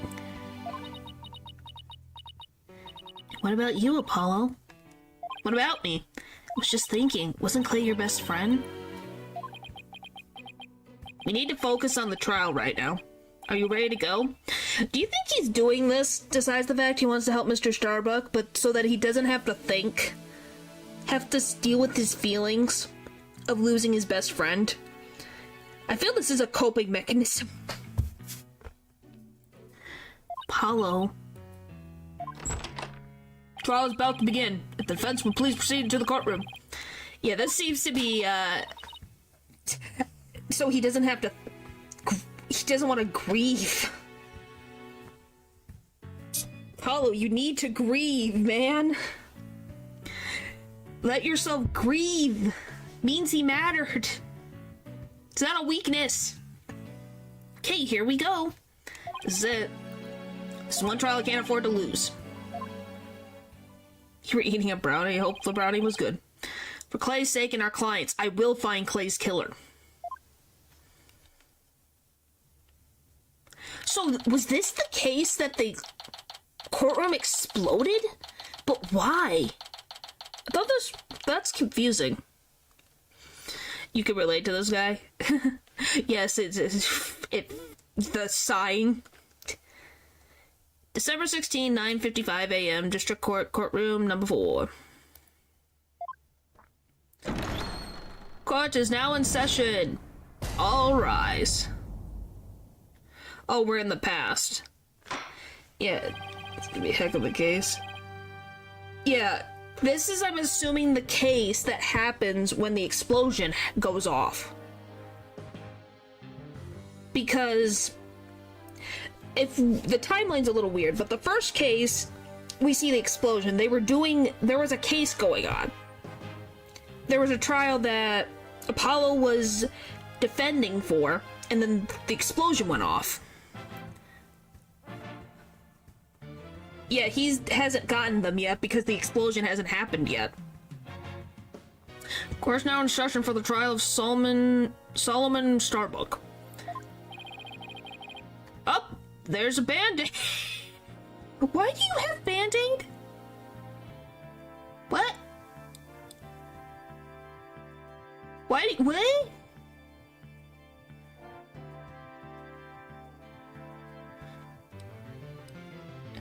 Okay, Papa explained to me. Is this after the explosion of the courtroom? From the first case? Or is this before? Can you please confirm if this is before or after case 1 in this game? Because I'm confused. He has no of the other bandages, but why is his eyeball covered? What the fuck happened? I thought he got that from the explosion.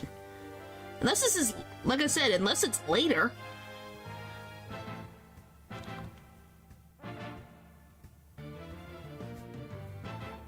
Defense is ready, Your Honor.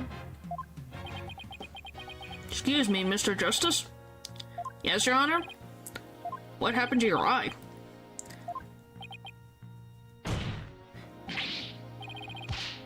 Apollo's eye being covered prevents him from using his lie detection power. What? So covering his one eyeball makes his bracelet not work? Okay. So, this is before the explosion, correct? That's what I want to know. Because I know chat will get mad at me if I go and look it up, because then I'll see spoiler stuff. I just need to know, is this before or after the explosion? So, it's before the explosion, because he doesn't have the other bandages. But he's purposely covering his eye, so he's not injured.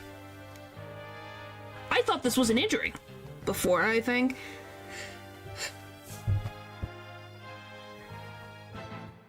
Yes, I know, because you complained last time. That's why I was asking, because Pupper has finished the games. That's why I asked. But that's interesting, so he's purposely wearing this on his eye. It's not being pressured, it's just asking. But yeah, that's weird. Why? Yeah, that's a good question. Why is he preventing it? I'm fine, the defense is ready, Your Honor. Are you sure I don't... Jeez. I'm fine, Your Honor. The defense is ready. I'm sorry, Your Honor. He's been like this since yesterday. He keeps insisting it's just a sty.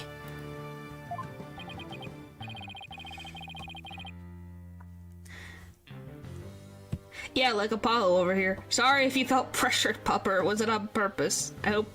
I apologize if it felt that way. I suppose it's something he doesn't want to discuss. Maybe he's entering a touchy age. He's acting weird. Very well, and the prosecution? Oh, he's back. For round 4? You ready for round 4, Blackwell? Golly. You can treat sty with a hot compress on the eye. Huh. Prosecution appears to be ready as well. Silence. Oh, you're gonna talk? Not yet, I'm not quite ready yet. Yeah. Oh. We're starting the trial out with no frickin' connected cuffs, I guess. Ah! It is! There's the thing! It's right there! Did you guys see that? It was the, explosive, box. So that means the frickin', dead bodies in that box. So yes, this is the past. So we just have a dead body hanging out in the case. You know, during this trial. It's the explosion case for, Ted Tonate. That's where he hid, the detective's body. So, you know, there's a dead body currently in this courtroom that no one knows about. Prosecution is now ready. Well, it didn't take him long this time.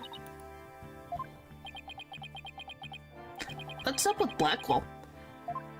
Now then, I shall give the opening statement. Silence.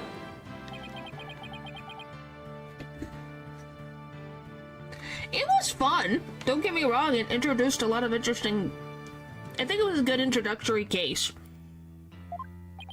I'll do it. You will? What an unexpected surprise. Yeah, what the frick's going on with Blackwell? Yeah, the poor judge. This time I can't leave it to anyone else. I see. Something is off with the two of you today. You don't say, Judge. I think we're all in agreement something's going on. Yep, he is. Poor Judge. He's not paid enough for this. Both seem different somehow. Yeah, it was a nice case that introduced Athena to everyone. Phoenix's grand entrance. And just an interesting thought of complicated but not too complicated. That's fine. By all means. Welcome aboard. Very well, Prosecutor Blackwell. Your opening statement, if you would. Just yesterday, the crimes in question occurred at the Cosmos Space Center. Oh, that famous federal research facility of all things related to astrology, right? Astronomy. Anyway, a rocket was set to launch from there. But at 9:28 a.m., before they could even move the rocket to the launch site... Oh, it went off! 2 explosive devices were detonated and the launch was cancelled.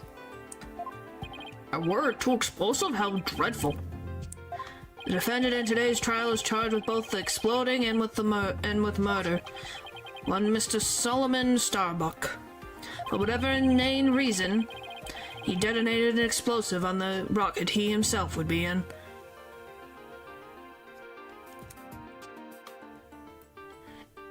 Blackwell, you know that's a hard sell, right? You're gonna have to really convince me here of why you think he did it. If he almost exploded. Why the frick would he do that? Please explain it to me. That makes sense. Oh yes, he detonated an explosion on the rocket he would be in.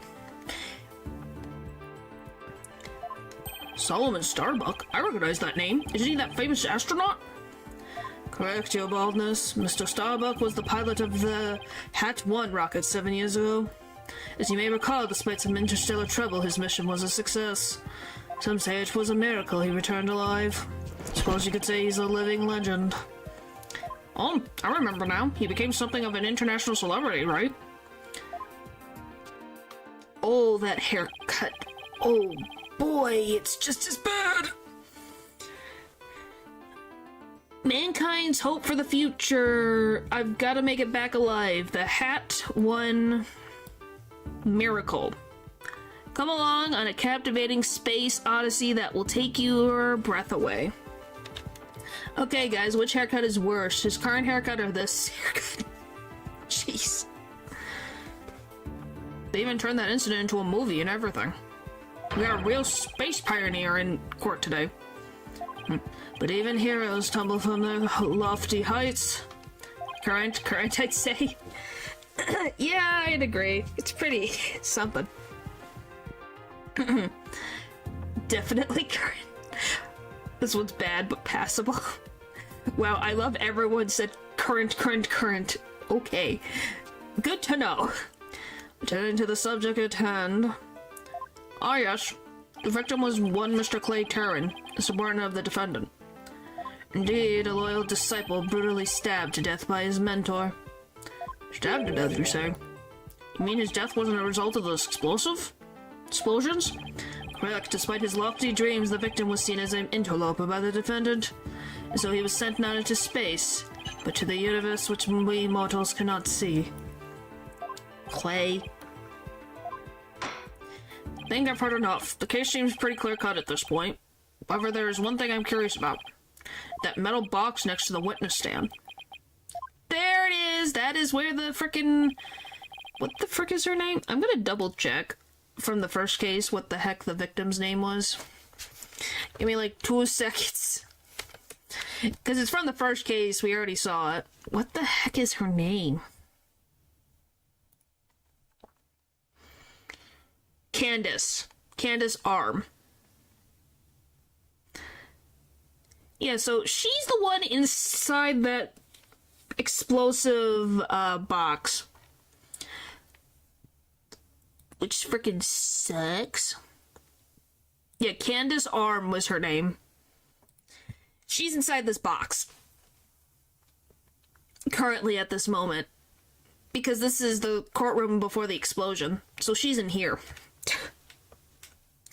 Because remember, Ted Tonate murdered Candace Arm before the trial even began.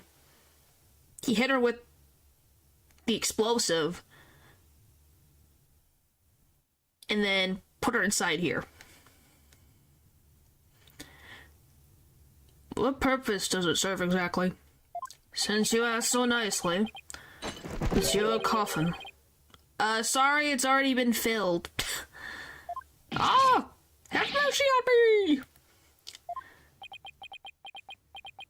I jest, it's evidence. Due to its immense size, we have little choice but to lay it where it rests now. We shall get to the contents of the box in due time. Phew, I feel like I just lost 50 years off my life. Does he even have 50 years left? What the frick, Athena? How rude. How very rude. We don't know how old the judge is. He could be freaking immortal for all we know. Inner monologue, Athena. Inner monologue. Enough jabbering. Bobby Fulbright's the name, in justice we trust.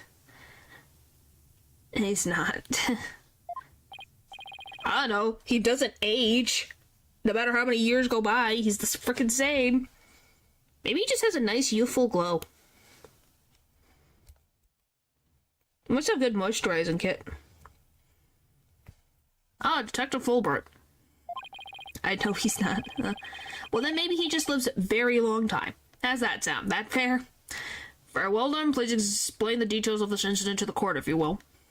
On it. First, take a look at this pamphlet from the Cosmos Space Center.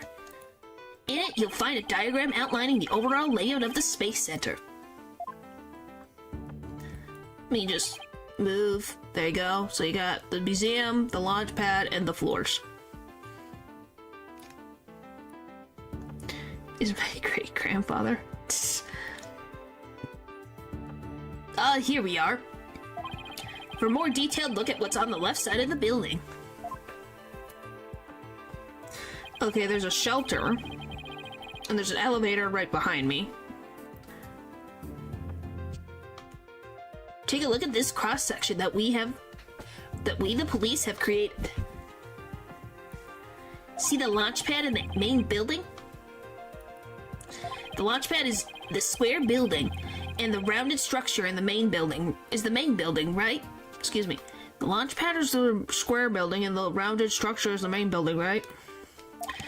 You got it. This incident took place in the launch pad 1. And in the main building's lounge. So right here.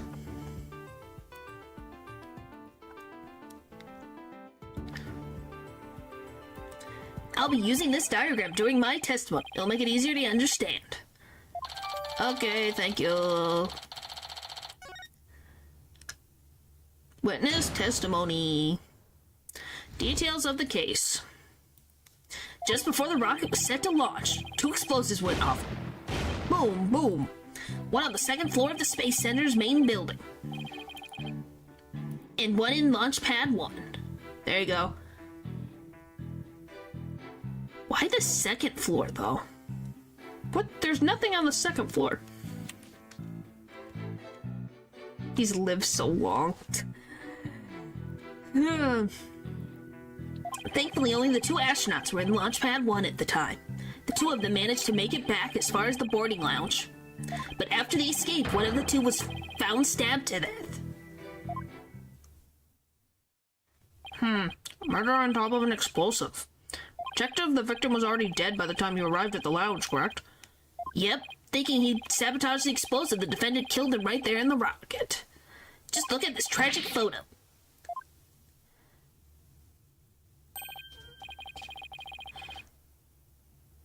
Wow. Hang on 1 second.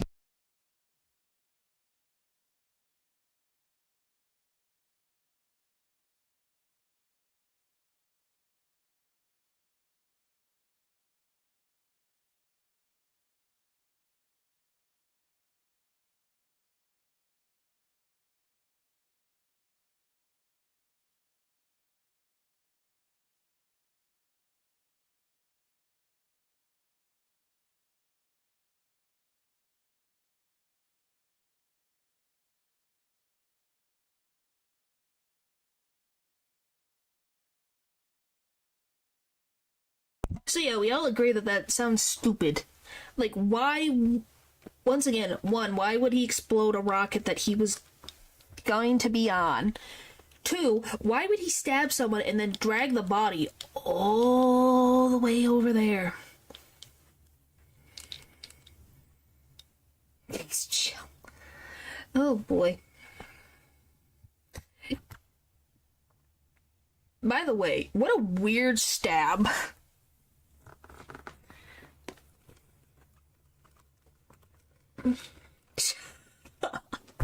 Oh boy. Oh my, is that a knife in the victim's chest? Yes, Your Honor, it's the knife that cruelly ended this young man's dreams. Couldn't get any prints off of it, though, because the defendant was in his spacesuit. Okay, that's a little bit of a reason to suspect. A little bit, but it doesn't, once again, there's no prints, so you can't say it was him. By the way, Detective Fulbright, Why are the victim's helmet and right glove absent in this photograph?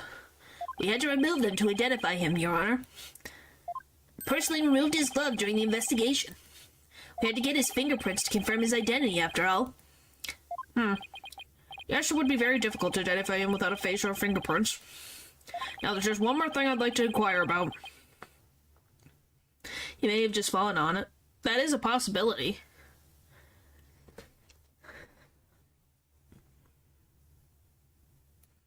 What is this round thing next to the victim's photo? Assuming next to the victim in this photo. Something so important the victim he took with him as he escaped the launch pad. Capsule that apparently contains asteroid symbols. While obviously valuable for research purposes, it has no relation to this case. I don't think so. I see. So, we know that the explosive in the main building was on the second floor. But where was the explosive that was in Launchpad 1 located? That one's on the rocket itself. It was situated around the central part of the rocket. Apparently the area around the launch pad elevator was a sea of flames. I'd like to submit this diagram report into the record. Once again, if it's near the launch pad, so was he just going to try to go out in a blaze of glory with his freaking compatriot over here? He literally, if we are to assume Solomon was the perpetrator, how the frick would he get out alive if things went wrong? Trial's just started and we're already in a bind. You get used to it. Besides, that's what cross-examination is for, right? Two huge scientific death sentence in my... Well, it's also,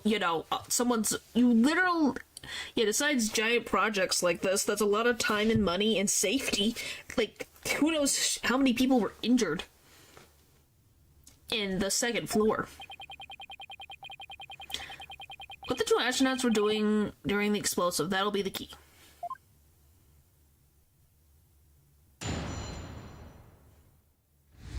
Details of the case, okay. Launch, two explosives went off.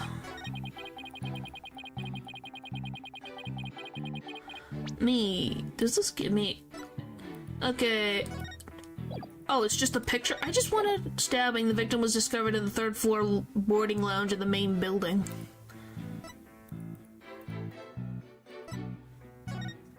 Okay, that makes sense. If they take the ladder down.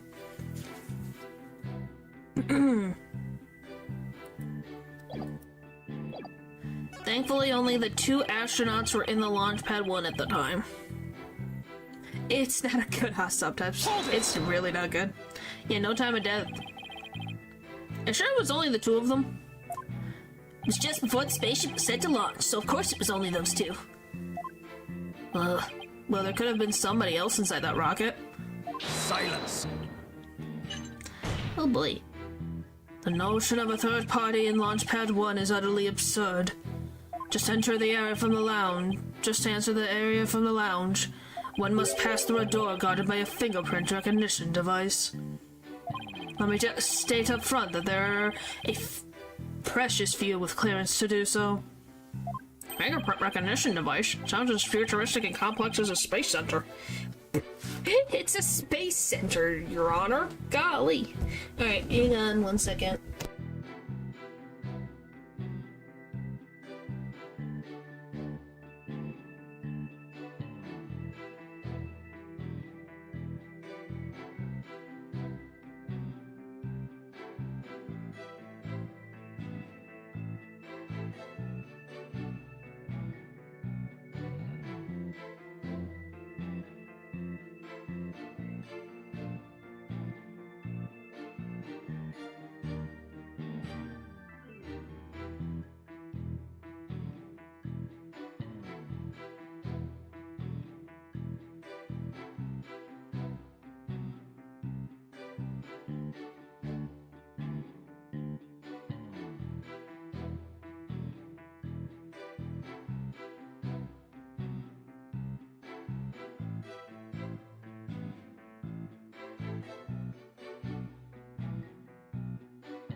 Only recently acquired immortality? Golly.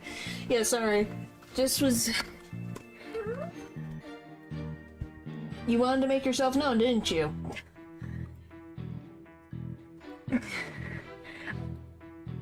My puppy's in the room.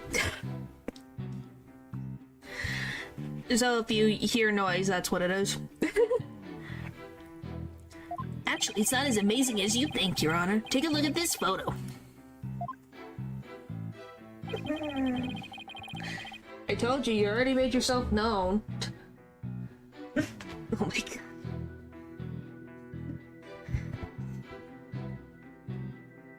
What's with you, silly?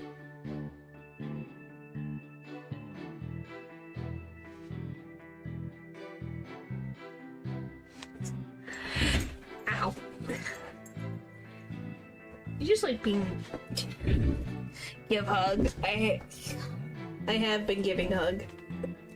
Someone's getting a lot of pets too, so... This is the door in the lounge with the fingerprint lock. Only personnel whose fingerprints are registered can pass through it. I see this is very different from what I had in mind. Is there any record of the number of people that passed through that door yesterday? Yes, there were only 3. The defendant, the victim, and... the director of the Space Center, Yuri Cosmos.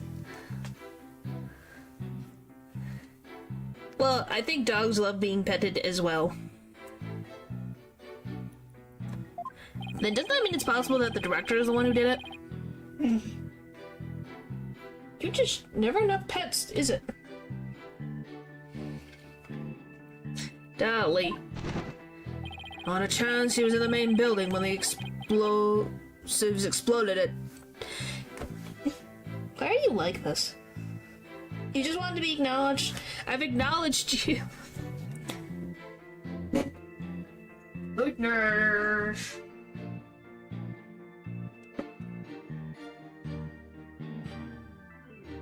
Sorry. I know you guys don't...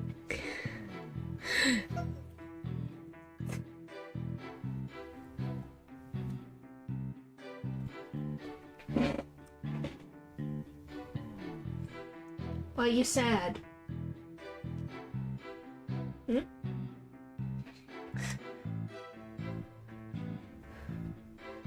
Yes, I know. I just sometimes you don't know what they want. They get petted forever and you don't get it. It's like, what else do you want from me? Never-ending pets, probably. Sucks, really adorable.